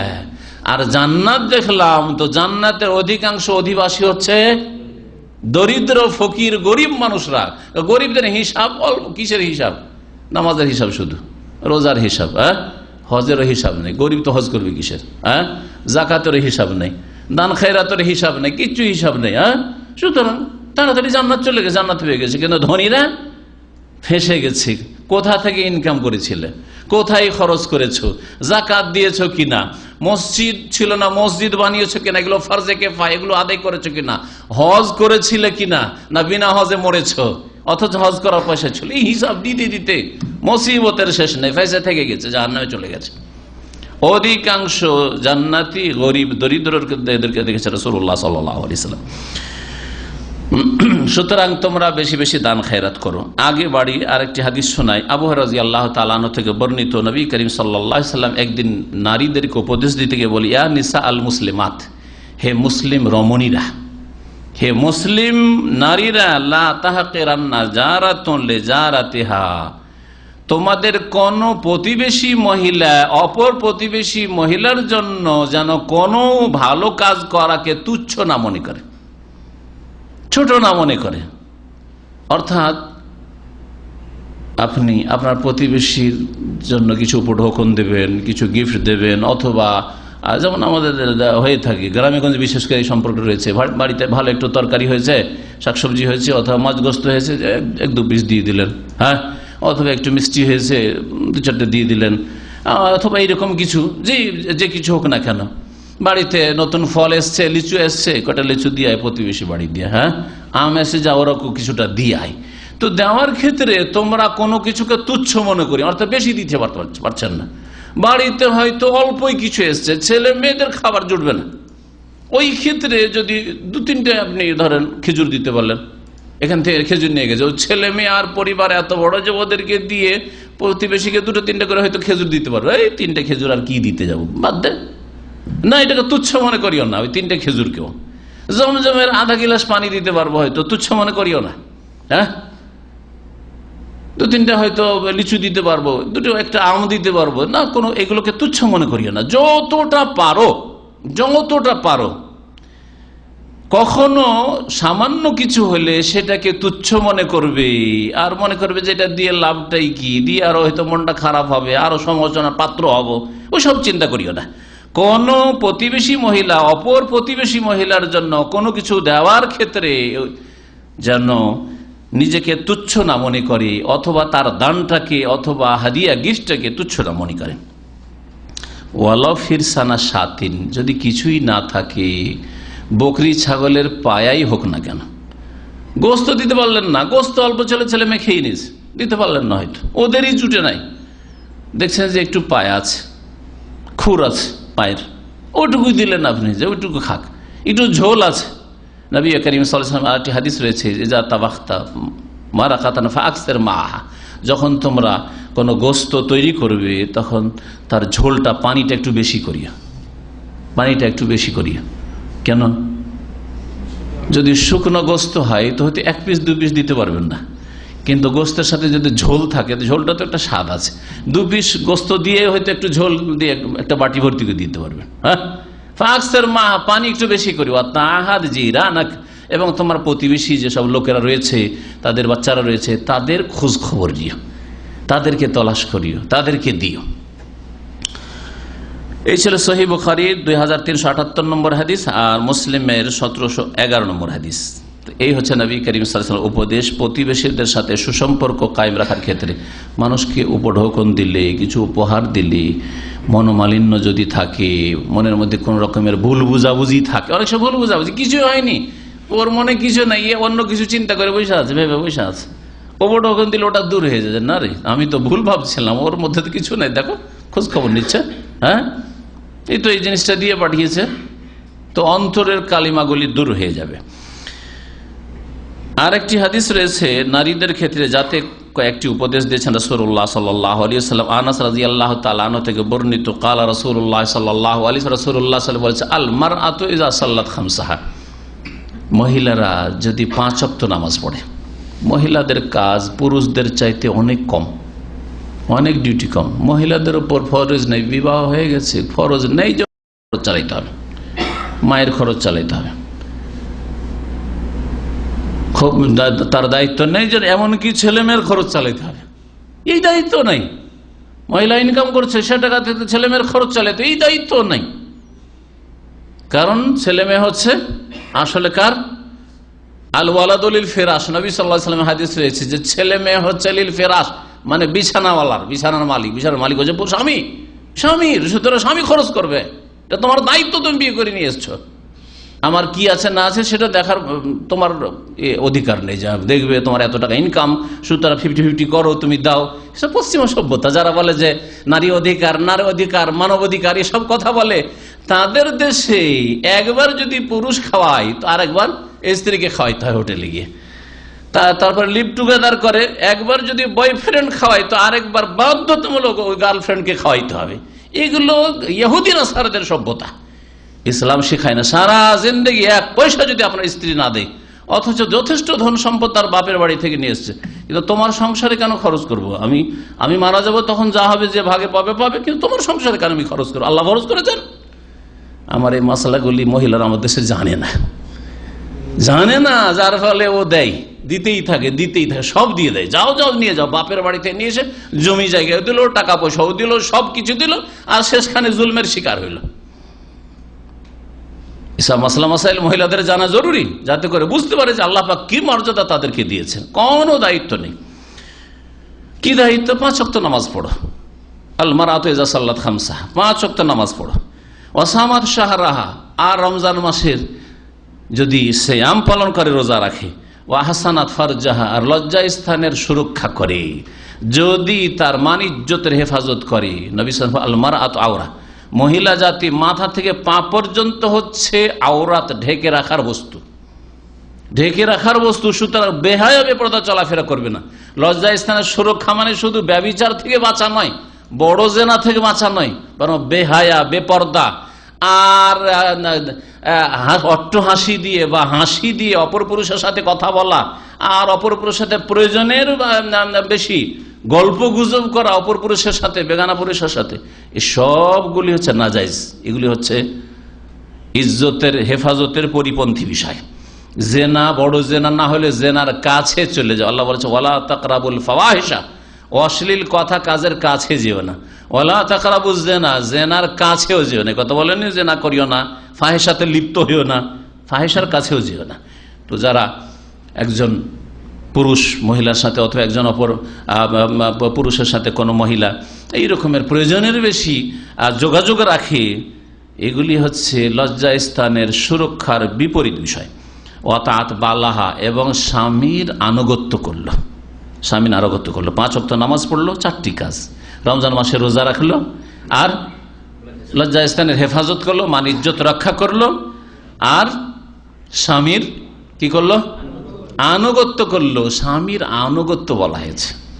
এই আমার দেশের এত বাড়িয়ে দেয় বিষয়গুলিকে যে স্বামীর সেবা, মানে ও কোনদিন স্ত্রী অসুস্থ হলে তার খেদমত করবে না, কিন্তু তার ডেইলি খেদমত করে দিতে হবে। ডেইলি অফিস থেকে আসলে মাথা থেকে পা পর্যন্ত টিপে দে, হ্যাঁ, আর এই তেল মালিশ করে দে, আর এই কর সেই কর। এইগুলো তো আছে, আরো কুসংস্কার আছে। একজন মহিলাকে যখন বৌমা হয়ে আসবে, স্বামীর তো তেল মালিশ করতে হবে, বলছে স্বামীর বাপেরও করতে হবে, তা স্বামীর মায়েরও করতে হবে। আমাদের একজন মদিনা পাশ ভাই, নাম না বলে বলছি, ও নিজে গল্প করছে যে আমি যখন নতুন বিয়ে করলাম, কিন্তু ওই এলাকায় কুসংস্কার হচ্ছে যে প্রথম নতুন বউ এসে স্বামীর পা টিপবে না, আগে স্বামীর বাপের টিপে আসতে হবে, মায়ের টিপে আসতে হবে। পায়ে তেল মালিশ, ওদের ভাষা হচ্ছে পায়ে তেল মাখিয়ে আয়, তেল মালিশ করে আয়। বাপের শ্বশুর, যুবক শ্বশুর হইল, আগে তেল মাখা, নতুন বয়সে কাকে তেল মাখাবে? আগে স্বামীর বাপকে তেল মাখাবে, আর স্বামীর মাকে তেল মাখাবে, তারপরে তখন স্বামীর ঘরে আসবে। এইসব কুসংস্কার রয়েছে। হ্যাঁ, দাসী আনতে যায় হিন্দুদের মতো, বলছে দাসী আনতে। দাসী নয় এটা, স্ত্রী আপনার দাসী নয় কখনো, আপনার জীবন সঙ্গী। ওয়ালা হন্না মিসলুল্লাহ আলাইহি নবিল মারুফ, আপনার যেমন তার অধিকার রয়েছে, তারও আপনার ওপর অতটাই অধিকার রয়েছে। ওয়ারির জাল আলিহিনা দারাজা, শুধু এতটুকু যে আপনার মর্যাদার চেয়ে উচ্চ, নেতৃত্ব আপনার হাতে, কিন্তু সে আপনার দাসীও না, আপনার গোলামি করতে আসেনি, আপনার বাপের গোলামি করতে আসেনি, আপনার মায়ের গোলামি করতে আসেনি, এসব করতে আসেনি।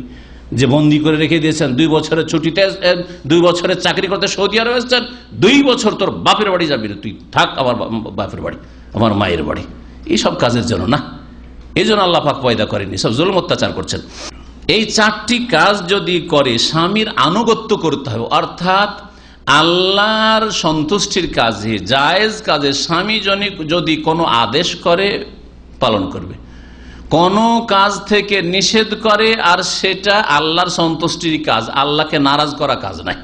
আবার আল্লাহর নাফরমানি করে স্বামীর কথা মানা যাবে না, আল্লাহর নাফরমানি করে স্বামীর কথা মানা যাবে না। যেমন একজন স্বামী যদি বলে আমার বন্ধু বান্ধব নিয়ে আসছি, তুমি একটু খাবার দাবার রেডি করা, পরিবেশনা তুমি করবে, জায়েজ নয়, জায়েজ নাই।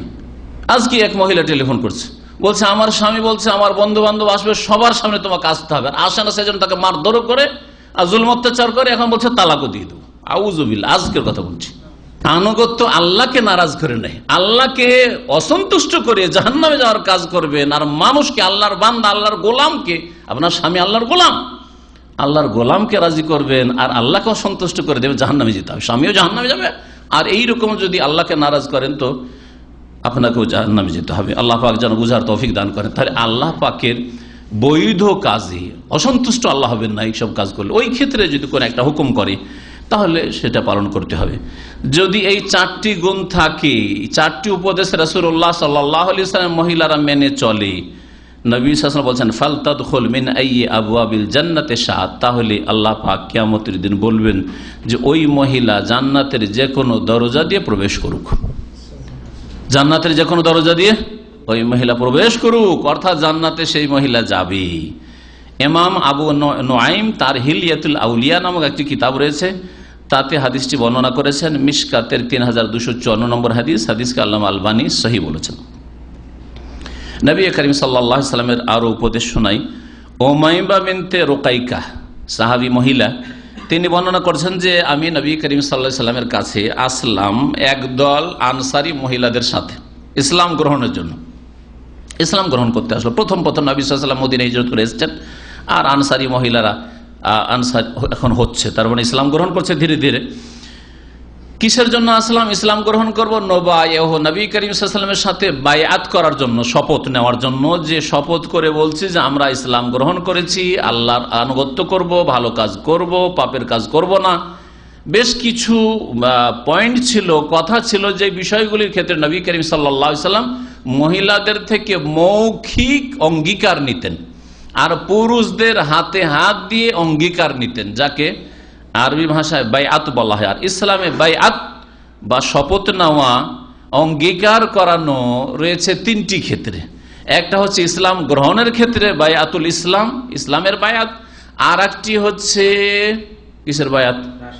হ্যাঁ, খলিফার বায়াত। যদি দেশের শাসক ইসলাম মোতাবেক দেশ পরিচালনা করবে, তাহলে জনগণের এবং জনগণের যারা প্রতিনিধি রয়েছে প্রত্যেক মহল্লা থেকে, সমাজ থেকে, গ্রাম থেকে, অঞ্চল থেকে, তারা আনুগত্য প্রকাশের উদ্দেশ্যে বিদ্রোহ করব না, আমরা দেশদ্রোহিতা করব না, আমরা নাশকতামূলক কাজ করব না, তারা বায়াত করবে, শপথ করবে শাসকের সাথে। যা গণ্যমান্য লোকেরা প্রত্যেক সমাজের করলে জনগণ তাদের আওতাভুক্ত। সকলকে গিয়ে এই গণতন্ত্রের ভোট দেওয়ার মতো ভোটাভুটি করতে হবে না, নারী পুরুষ না, কোনো প্রয়োজন নেই। এক এক এলাকার একজন লোক গণ্যমান্য রয়েছে, তাকে প্রতিনিধি হিসাবে এলাকার লোকেরা চয়েস করেছে যে এই ব্যক্তি আমাদের প্রতিনিধি, উনি যা বলবেন আমরা মানব। তাহলে তার বায়াত করে নেওয়াই এলাকাবাসীর, ডিস্ট্রিক্টের অথবা থানার আনুগত্য হয়ে গেল। এটা হচ্ছে খেলাফতের বায়াত। আর একটি বায়াত রয়েছে 3 নম্বর, আল্লাহ পাকের রাস্তায় যদি জিহাদ কায়েম হয়, আর সেটা হচ্ছে রাষ্ট্রনায়কের নেতৃত্বে, রাসূলুল্লাহ সাল্লাল্লাহু আলাইহি ওয়াসাল্লামের নেতৃত্বে তার জীবদ্দশায় জিহাদ হয়েছে।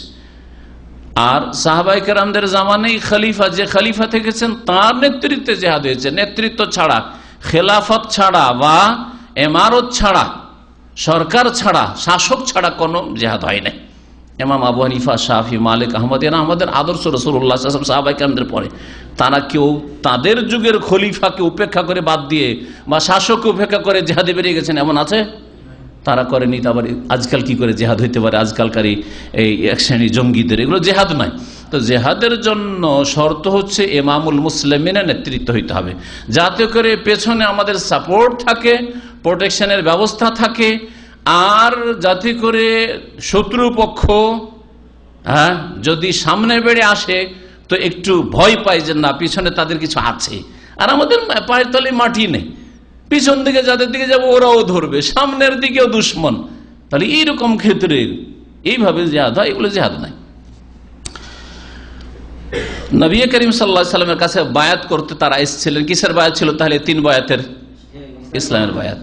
হুদাইবিয়ার সন্ধির সময় জিহাদের বায়াত নবী সাল্লাল্লাহু আলাইহি ওয়াসাল্লাম, হুদাইবিয়ার যে বায়াতের রিজওয়ান, সেটা ছিল জিহাদের বায়াত। যে উসমান রাদিয়াল্লাহু তাআলা আনহুকে যদি শহীদ করে দিয়ে থাকে মক্কার কাফেররা, তাহলে এর প্রতিশোধ নেব আর মক্কায় গিয়ে আমরা জিহাদ করব কাফের কুরাইশদের বিরুদ্ধে, জিহাদের বায়াত। এছাড়া এই পীর মুরিদের বায়াত, আজকাল এইসব বায়াত নেই।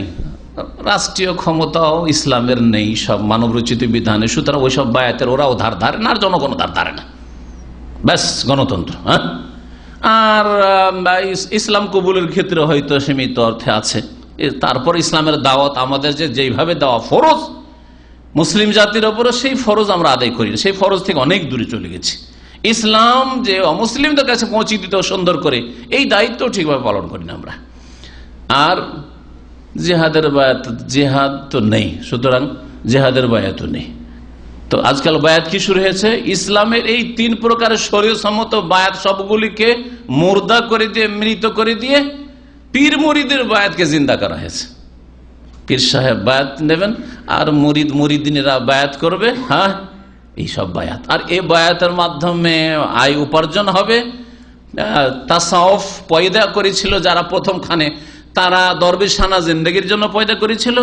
তারা পয়দা করেছিল যে আল্লাহ অভিমুখী হবে, এরা দুনিয়া বিমুখ হবে, এরা জোহদ আর তাকওয়া অর্জন করবে, এরা পয়সাকে ছুঁড়ে ফেলবে, দুনিয়ার আরাম আয়েশকে সবকে ছুঁড়ে ফেলবে, এরা আখিরাতের জন্য মেহনত পরিশ্রম করবে। এসব বের উল্টো পুরা হয়ে গেছে। সেই সুফিবাদের মাধ্যমে কি হচ্ছে? সবচেয়ে বেশি ইনকাম হচ্ছে। যে সুফিবাদ পয়দা করা হয়েছিল কিসের জন্য? আখিরাতমুখী হওয়ার জন্য। সেই সুফিবাদ আজকাল পয়সা ইনকামের সবচেয়ে বড় সোর্স। একবারে পুরো উল্টো কাজ হচ্ছে এই সুফিবাদ দিয়ে। বলছিলাম যে বায়াতের জন্য বলছেন এই মহিলা যে আমরা একদল আনসারি মহিলাদের সাথে আসলাম। আতাইতুন নবী সাল্লাল্লাহু আলাইহি ওয়াসাল্লাম ফি নিসওয়াতি মিনাল আনসার, আনসারি মহিলাদের এক দলের সাথে আমিও আসলাম। নবায়হ, নবীর সাথে বায়াতের জন্য। ফাকুলনা ইয়া রাসূলুল্লাহ, আমরা বললাম যে হে আল্লাহ রাসূল, আমরা বায়াত করব। কিসের উপর বায়াত করব? নবী সাল্লাল্লাহু আলাইহি ওয়াসাল্লাম বলে এই পয়েন্টের উপর তোমরা বায়াত করো, শপথ করো। কি? নবায়কা আলা আল্লাহ নুশরিকা বিল্লাহি শাইআন। প্রথম বায়াত হচ্ছে যে আল্লাহর সাথে আমরা কোনো কিছুকে শরীক করব না। সবচেয়ে বড় অপরাধ হচ্ছে আল্লাহর অংশীদার স্থাপন করা। আল্লাহর কাজে হোক, আল্লাহর ইবাদতে হোক, আল্লাহর সত্তায় হোক, আল্লাহর গুণেই হোক, শরীক স্থাপন করা সবচেয়ে বড় শিরক, সবচেয়ে বড় অপরাধ। সুতরাং আমরা আল্লাহর সাথে কোনো কিছুকে শরীক করব না। ওয়ালা নাসরিকু, আমরা চুরি করব না। ওয়ালা নাজনি, আর আমরা ব্যভিচার করব না। ওয়ালা নাতিয়া বিবহতানিন নাফতারিহি বাইনা আইদিনা ওয়া আরজুলিনা, আর আমরা এমন কোন মিথ্যা রচনা করে আমরা পেশ করব না। আমাদের সামনে আমরা কোনো কিছু মিথ্যা রচনা করে আমরা অপবাদ দেব না। এর মানে কি? একটা হচ্ছে মিথ্যা অপবাদ দেব না, আর একটা অর্থ হচ্ছে যে জাহিলিয়াতের যুগে, ইসলাম আসার পূর্বে হতো কি, স্বামীর ছত্র ছায় অন্যের সাথে ব্যভিচার করে বাচ্চা জন্মে নিয়ে আসত, আর সেই বাচ্চাকে সম্পৃক্ত করতো কার সাথে? স্বামীর সাথে। আজকাল এরকম অসৎ চরিত্রের কিছু মহিলারা আছে যারা এইরকমই কাজ করে। এদিকে স্বামী আছে, নামকে অস্তে স্বামী আছে, আর কাজের ক্ষেত্রে অন্য কেউ আছে। তো এইরকম কাজ করতো। তো এই ক্ষেত্রে কত বড় অপরাধ যে এমন বীর্য থেকে, এমন বংশের বীর্য থেকে বাচ্চা পয়দা করে নিয়ে আসলো যেই বংশের তার স্বামীর বংশের সাথে কোনো সম্পর্ক নেই, আলাদা বংশ, আলাদা বংশ, আর নিয়ে এসে আর এক বংশের, অন্য বংশের ছেলেকে এই বংশে ঢুকেই দিল। যার ফলে যেই ছেলে এই বংশ থেকে ধন সম্পদের ভাগ পায় না, তার ভাগ বসিয়ে ফেললো। জেনার মাধ্যমে এইরকম বহু অপরাধ ঘটে থাকে। শুধু চারিত্রিক অপরাধ নয়, এই ক্ষেত্রে হক নষ্ট করার অপরাধ। ধরুন বৈধভাবে, হালালভাবে, হালাল দুটো সন্তান, কোন একজন পুরুষের হালাল হচ্ছে দুটো সন্তান, উদাহরণ দিয়ে বোঝায়। আর একটা হচ্ছে জেনা করা, ওর স্ত্রী জেনা করেছে, ব্যভিচার করা সন্তান। তো ব্যভিচার করা অন্য বংশে যে সন্তানটা নিয়ে এসছে সেটা এই বংশের নাই, তাহলে এটা কি এই লোকের ছেলে? এই লোকের ছেলে নাই। তো দুই ছেলে ভাগ পেত, ধরেন 1 লাখ টাকা হলে দুই ছেলে ভাগ পেত 50,000 করে, 3 ভাই হয়ে গেল, তখন কি হলো? ভাগ কমলো না? কমলো না? তাহলে এতে শুধু চারিত্রিক অপরাধ করেনি, সে জেনার অপরাধ করেনি, বরং মানুষের আর্থিক হক নষ্ট করেছে, হক মেরেছে, জুলুম করেছে।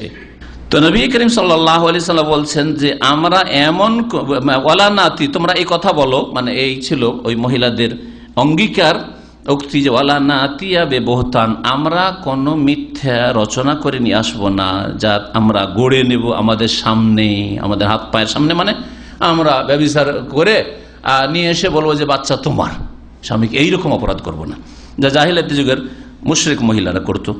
ওয়ালা নাসিকা ফি মারুফিন, আর বৈধ কাজে, ভালো কাজে ইয়া রাসূলুল্লাহ আপনার নাফরমানি করব না। যে কোনো ভালো কাজে রাসূলুল্লাহ হুকুম করবেন, আমরা কি করব?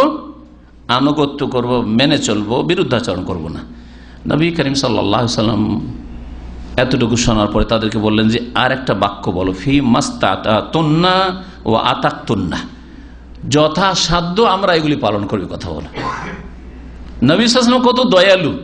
এরা বলছে এই করব, এই করব, এই করব, কিন্তু নবী সাল্লাল্লাহু আলাইহি ওয়াসাল্লাম বলছে ওর সাথে একটা কথা লাগিয়ে দাও, তোমাদের সুবিধা। কি? যথাসাধ্য। ফরজের ক্ষেত্রে তো সাধ্য আর গায়ের সাধ্য চলবে না। ফরজ নামাজ 17 রাকাত, একজন যদি বলে যে আমার সাধ্যের বাইরে ফজর পড়া, তো 15 রাকাত পড়ে চলবে না, কিন্তু সুন্নতের ক্ষেত্রে চলতে পারে, বুঝছেন না? তাহাজ্জুদের ক্ষেত্রে চলবে।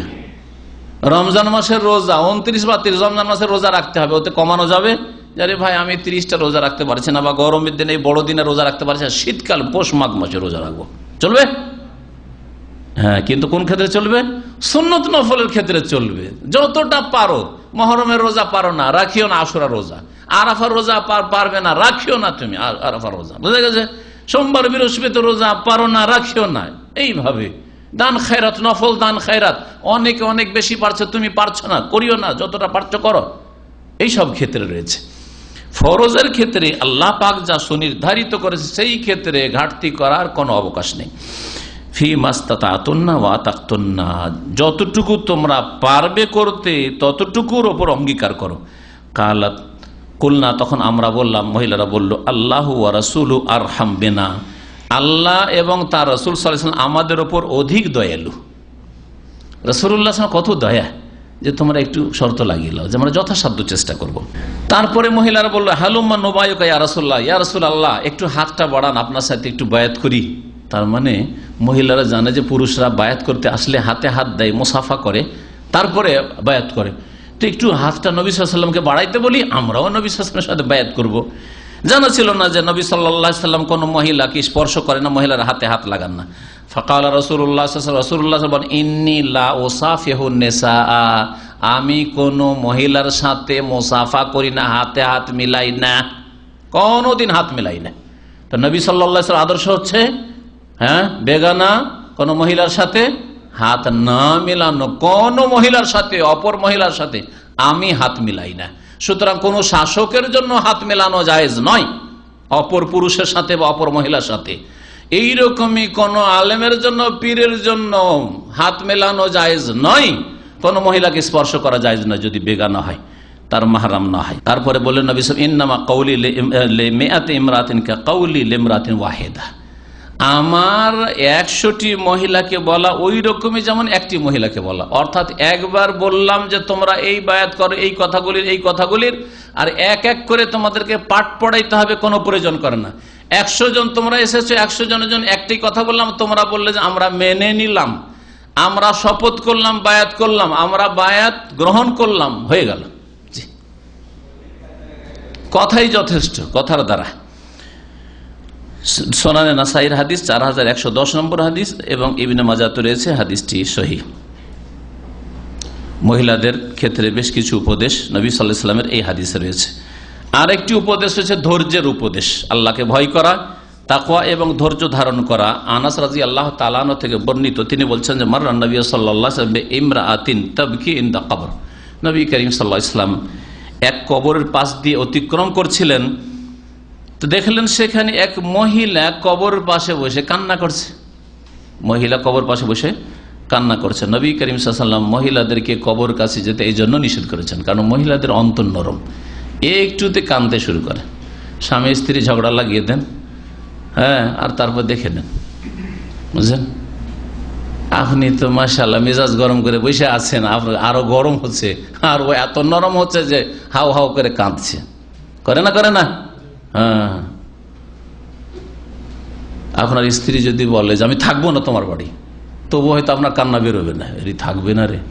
আর যদি আপনি বলেন যে আমি আরেকটা বিয়ে করে নিয়ে আসবো, দেখেন কি অবস্থা হয়। শুরু হয়েছে, নতুন হলে তো সারা রাত কাঁদতে থাকবে। এক ভাই বলছে আমি একবার বলেছি আমার স্ত্রীকে যে আমি আরেকটা বিয়ে করতে চাই, বলছে যে 3 দিন কান্না করেছে মহিলা, নতুন বিয়ে করে নিয়ে এসে। আর তারপর বলছে এই কথা বলে দিয়ে যে আমি যে ভুল করেছি, ওই লোক বলছে আমাকে যে 3 দিন আমার স্ত্রী কান্না করেছে, এগুলো অবস্থা।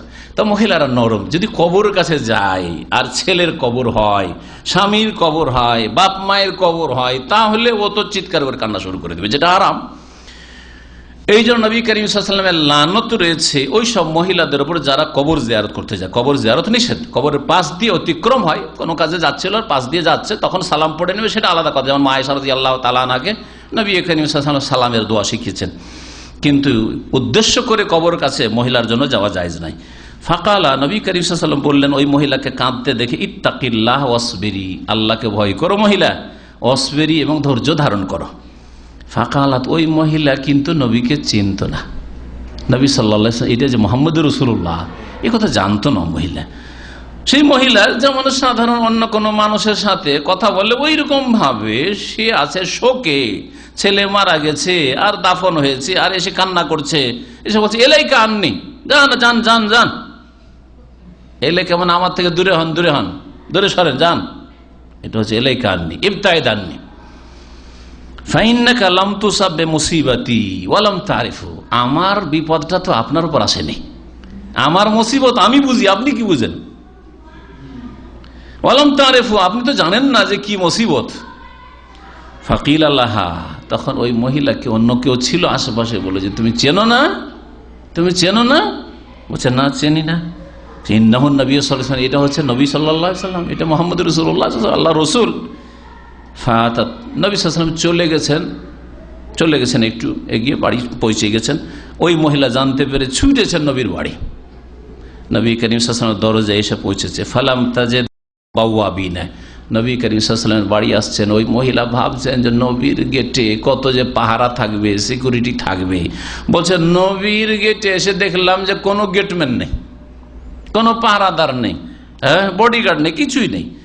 ফাকালাত, এসে নবী সাল্লাল্লাহু আলাইহি ওয়াসাল্লামের কাছে এসে আরজ করলো মহিলা, লাম আরিফকা, হে আল্লাহ রসুল, আপনাকে চিনতে পারিনি, আপনাকে না চেনে আমি এরকম বেয়াদবি কথা বলেছি।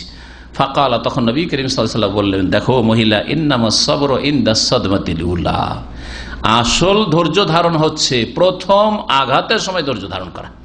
প্রথম যখন আপনাকে ব্যথা লেগেছে, যখন কষ্ট লেগেছে, প্রথম চোটে মারা গেছে, খবর পেয়েছেন, বা আজকেই মারা গেছে, এই সময় ধৈর্য ধরা হচ্ছে আসল ধৈর্য ধরা। আর 3 দিন পরে ধৈর্য ধারণ করা, 10 দিন পরে ধৈর্য ধারণ করা, অনেক কান্নাকাটির পরে, 20 দিন পরে, মাসখানেক পরে, 2 মাস 6 মাস পরে, এটা হিন্দুও করে, ইহুদিও করে, খ্রিস্টানও করে, বেনামাজি করে, বেদিনও করে, নাস্তিকও করে, সবাই করে এরকম ধৈর্য ধারণ করে। প্রথম খুব কান্নাকাটি করলো, শোক মাতম করলো, তারপরে ভুলে গেল, এটা সবাই করে।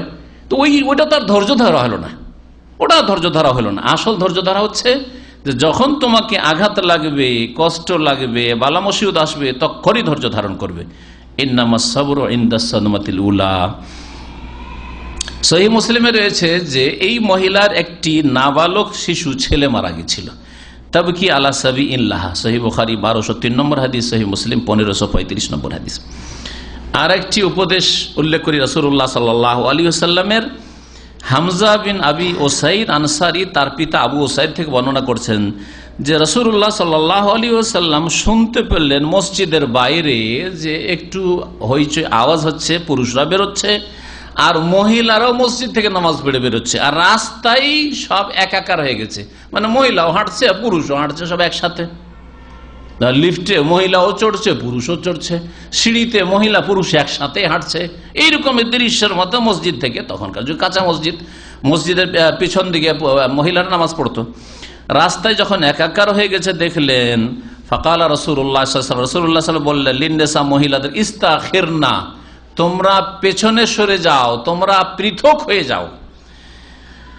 ফাইন্নাহু লাইসা লাকুন্না আন তাহকুকনা তারিক, তোমাদের জন্য জায়েজ নয় যে মধ্য রাস্তা দিয়ে তোমরা হাঁটাহাঁটি করবে। মহিলাদের জন্য উপদেশ রাসূলুল্লাহ সাল্লাল্লাহু আলাইহি ওয়াসাল্লামের যে রাস্তার, যেটাকে সদর রাস্তা, রাস্তার মধ্যখান দিয়ে মহিলারা চলাফেরা করবে, এটা তোমাদের জন্য বৈধ নয়, এ কথা বললেন। তারপরে বলছেন যে কোথায় তাহলে হাঁটতে হবে, কোনখান দিয়ে হাঁটবে তারা। আলাইকুন্না বিহাফাতিত তারিক, তোমরা রাস্তার কিনারা কিনারা হাঁটবে, রাস্তার ডান সাইডে বাম সাইডে এইভাবে হাঁটবে। আলাইকুন্না বিহাফাতিত তারিক। আজকালকার কি অবস্থা, আজকাল একটা যদি ভালো মানুষ হয় তাহলে মহিলা আসতে দেখে, মহিলা এমন ভাবে আসছে যে আপনার পালাতে দিশা পাবেন না, আপনি এদিকে টান দেবেন না ওইদিকে টান দেবেন, আপনি চিন্তা করেন আপনাকে রাস্তা ছেড়ে পালাতে হচ্ছে। আর যদি আপনি মনে করেন যে আমিও বেহায় আছি, তুইও আছিস তো আমিও আছি, তাহলে তো ভিড়াভিড়ি একবারে, ও আসছে এইভাবে, ও যাচ্ছে এইভাবে, আউযুবিল্লাহ।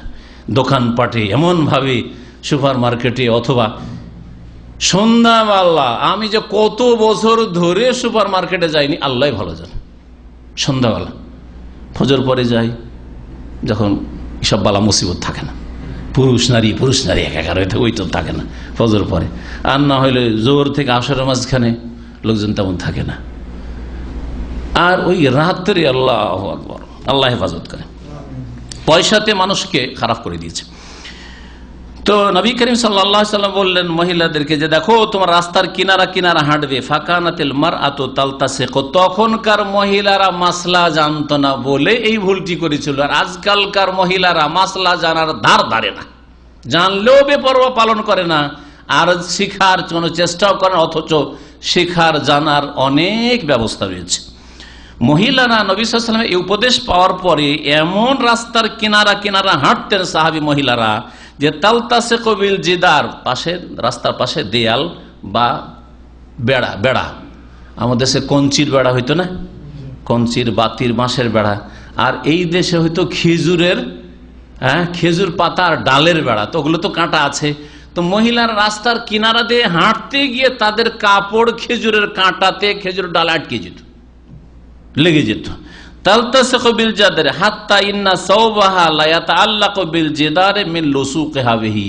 এমনকি মহিলাদের হাঁটতে গিয়ে কিনারা কিনারা হাঁটতে গিয়ে কাপড় আটকে যেত ওই বেড়াগুলোতে দেয়ালগুলোতে।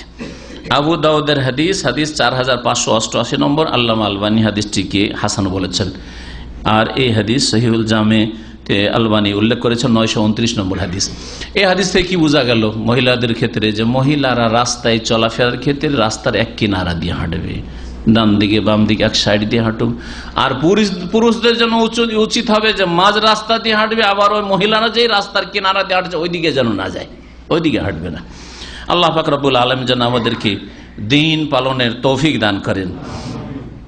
আর একটি হাদিস দিয়ে আমার আলোচনা শেষ করছি। আবু হুরায়রা রাদিয়াল্লাহু তাআলা আনহু থেকে বর্ণিত, তিনি বলছেন যে একজন লোক এসে রাসূলুল্লাহ সাল্লাল্লাহু আলাইহি ওয়াসাল্লামের কাছে বলল, কালা রাজুলু ইয়া রাসূলুল্লাহ, আল্লাহ রাসূল, ইন্না ফুলানাতান ইউযকারু মিন কাসরাতি সালাতিহা ওয়া সিয়ামিহা ওয়া সাদাকাতিহা।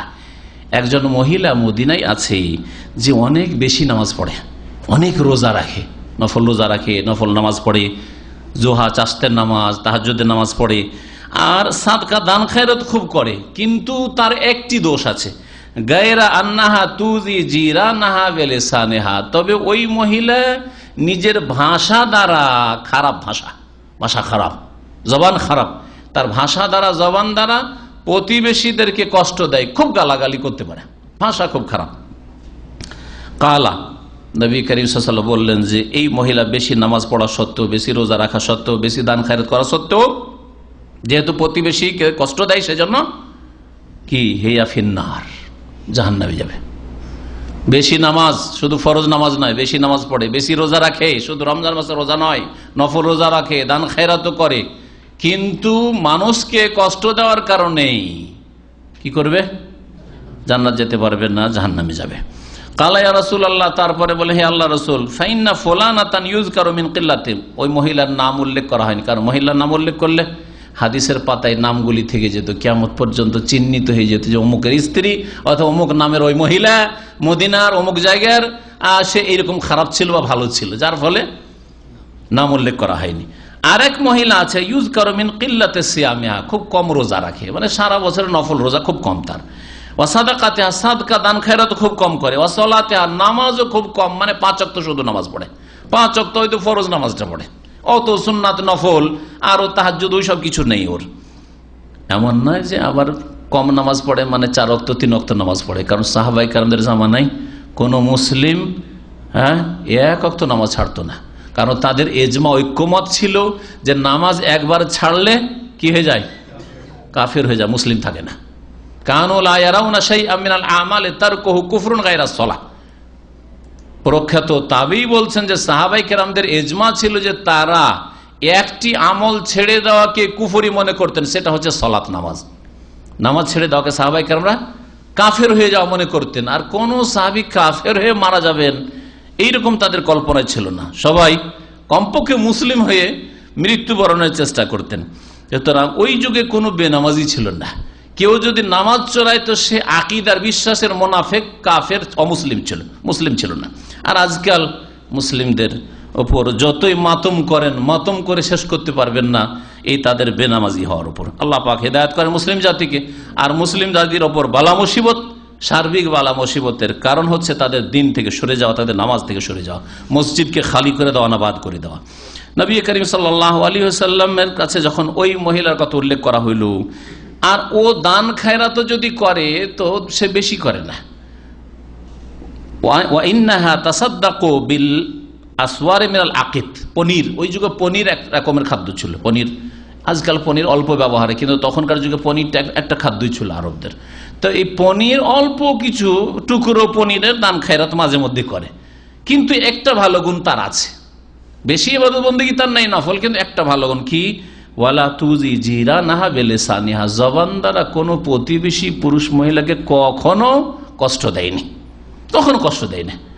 কালা নবী সাল্লাল্লাহু আলাইহি ওয়াসাল্লাম বলে হিয়া ফিল জান্নাতে, এই মহিলা জান্নাতে যাবে, এই মহিলা জান্নাতে যাবে। এই হচ্ছে নবী করিম সাল্লাল্লাহু আলাইহি ওয়াসাল্লাম উপদেশ, যে জবানের যদি মহিলারা হেফাজত করতে পারে, এই জবান দ্বারা বা কথার দ্বারা আচরণ দ্বারা কাউকে যদি কষ্ট না দেয় আশেপাশের, তাহলে জান্নাতে যেতে পারবে। যদি এবাদতের নফল সুন্নত এবাদতে ঘাটতি থাকে তবু, আর নফল সুন্নত যদি পাহাড়ের মতো থাকে আর জবান দ্বারা বা অঙ্গ প্রত্যঙ্গ দ্বারা, হাত দ্বারা, পা দ্বারা, চোখ দ্বারা যদি কাউকে কষ্ট দেই তাহলে জান্নাতে যেতে পারবে না। হাদিস মুসনাদ আহমদের 9298 নম্বর হাদিস। হাদিসটিকে আল্লাহ আলবানী সিলসিলা সহিহার 190 নম্বর হাদিসে সহি বলেছেন। এখানে আমার আলোচনা শেষ করছি। আল্লাহ পাক রব্বুল আলামিন যেন আমাদেরকে হেদায়েতের পথে রাখেন, আমাদেরকে তাকওয়া অর্জনের তৌফিক দান করেন, পাপমুক্ত থাকার তৌফিক দান করেন, আমাদের বালা মুসিবত দূর করে দেন, আমাদের সার্বিক অভাব যেন আল্লাহ পাক দূর করে দেন। রব্বানা আফরিগ আলাইনা সাবরান ওয়া সাব্বিত আকদামানা ওয়ানসুরনা আলাল কওমিল কাফিরিন। রব্বানা আফরিগ আলাইনা সাবরা ওয়া তাওফানা মুসলিমিন। আল্লাহুম্মা ইন্না নাসআলুকাল হুদা ওয়াত তুকা ওয়াল আফাফা ওয়াল গিনা। সুবহান রাব্বিকা রাব্বিল ইজ্জাতি আম্মা ইয়াসিফুন ওয়া সালামুন আলাল মুরসালিন ওয়ালহামদুলিল্লাহি রাব্বিল আলামিন। আমাদের ভাই জিজ্ঞেস করছেন যে আমরা আজকে বায়াত সম্পর্কে যে আলোচনা করলাম, 3 রকমের বায়াত ইসলামে আছে। চতুর্থ আরেকটি বিদাতি বায়াত যেটা ইসলামে নেই, সেটা হচ্ছে পীর মুরিদের। পীরেরা মুরিদদের বায়াত নেই, আর বায়াত নেওয়ার পরে মনে করে যে এই পীরের তরিকায় থাকতে হবে, আর অন্ধ অনুসরণ করে বিদাতিদের, যারা শিরকের তালিম দেয়, বিদাতের তালিম দেয় তাদের। আর আরেক বায়াত সম্পর্কে জিজ্ঞেস করছেন আমাদের ভাই, সেটা হচ্ছে সংগঠনের বায়াত। কিছু কিছু সংগঠন আছে যারা নিজের দলে যারা রুকন হয় বা সদস্য হয় তাদেরকে বলে যে বায়াত করতে হবে। এই বায়াতের হুকুম কি? এইরকম বায়াত শরীয়তে নেই। খেলাফত ছাড়া, ইসলামে রাষ্ট্রীয় বায়াত ছাড়া অন্য কোন বায়াত, রাষ্ট্রের আন্ডারে কোন সংগঠনের বায়াত, এইরকম বায়াত ইসলামে নেই। এই বায়াত সম্পর্কে আল্লামা শাইখ সালেহুল ফৌজানকে জিজ্ঞাসা করা হয়, তখন তিনি বলেছেন যে এক দেশে 2 বায়াত চলবে না। এক দেশে 2 বায়াত হারাম, বিদাতি বায়াত। এক দেশে 2 বায়াত মানে আসল বায়াতের অধিকার হচ্ছে রাষ্ট্রীয় ক্ষমতা, সরকারের। সরকার আল্লাহর কিতাব মোতাবেক দেশ পরিচালনা করবে এবং তাদের অধিকার রয়েছে যে তারা বায়াত নেবে, যে আমাদের আনুগত্য করবে, এই শর্তে যে তারা ইয়াকুদুনা বিকিতাবিল্লাহ, আল্লাহর কিতাব দিয়ে আমাদেরকে লিড করবে বা গাইড করবে। এই হচ্ছে বায়াত। এখন এর আন্ডারে আমি যদি একটা সংগঠন করে বায়াত শুরু করি, আরেকজন আরেকটা সংগঠন করে বায়াত শুরু করে, তো একাধিক বায়াত এক দেশে শুরু হবে। এক দেশে একাধিক বায়াত নেই, বরং নিষেধ রয়েছে। নিষেধ রয়েছে, এক বায়াত ছাড়া দ্বিতীয় বায়াত এক দেশে নেই। খেলাফতির বায়াত হোক, আর আপনার কি বলছে জিহাদের বায়াত হোক, সেটাও সরকার নেবে, সরকারের প্রতিনিধি নেবে। আর ইসলাম গ্রহণের বায়াত, সেটা সরকারের প্রতিনিধি হচ্ছে আলেম ওলামা, এইদিকে ওরাও উলিল আমরের মধ্যে তারা নেবে। এছাড়া এই রকমের কোন বায়াত যে আপনি ভালো কাজ করবেন এর জন্য আপনি বায়াত করেন, অঙ্গীকার করেন, এইরকম কিছু, অথবা আমাদের সংগঠনে থাকবেন, সংগঠন থেকে কখনো বেরিয়ে যাবেন না সেই জন্য বায়াত করেন, এই রকমের বায়াত ইসলামে নেই। আশহাদু আল্লা ইলাহা ইল্লাল্লাহ ওয়া আশহাদু আন্না মুহাম্মাদান রাসূলুল্লাহ। আমি সাক্ষ্য প্রদান করছি যে আল্লাহ ছাড়া কেউ সত্য মাবুদ নেই, সত্য উপাস্য নেই। আরো সাক্ষ্য প্রদান করছি যে মুহাম্মদ সাল্লাল্লাহু আলাইহি ওয়াসাল্লাম আল্লাহর প্রেরিত রাসূল। আলহামদুলিল্লাহ, আল্লাহু আকবার। আল্লাহ পাক যেন কবুল করেন। আপনাকে ইসলাম গ্রহণের জন্য কেউ বাধ্য করেনি তো? না। কেউ চাপ সৃষ্টি করেনি তো? আপনি স্বেচ্ছায় ইসলাম গ্রহণ করছেন? কোন রকমের কেউ চাপ অথবা কোনো প্রলোভন, কিছু দেব ইত্যাদি এরকম কিছু করে নাই তো? আপনি কি জন্য ইসলাম গ্রহণ করছেন তাহলে? আমি ইসলাম ভালো লেগেছে। আপনি জান্নাতের পথে থাকতে চান, জান্নাত বুঝেন তো? স্বর্গ জান্নাত সম্পর্কে জানা আছে। এই ইসলামের উপর যদি আপনি কায়েম থাকতে পারেন আপনার মৃত্যু পর্যন্ত, তো আল্লাহ আপনাকে ইনশাআল্লাহ জান্নাত দেবেন। আল্লাহ পাক আমাদের সকলকে জান্নাতুল ফিরদৌস দান করেন। সাল্লাল্লাহু আলা নবিয়িনা মুহাম্মদ ওয়া আলা আলিহি ওয়া সাহবিহি আজমাইন।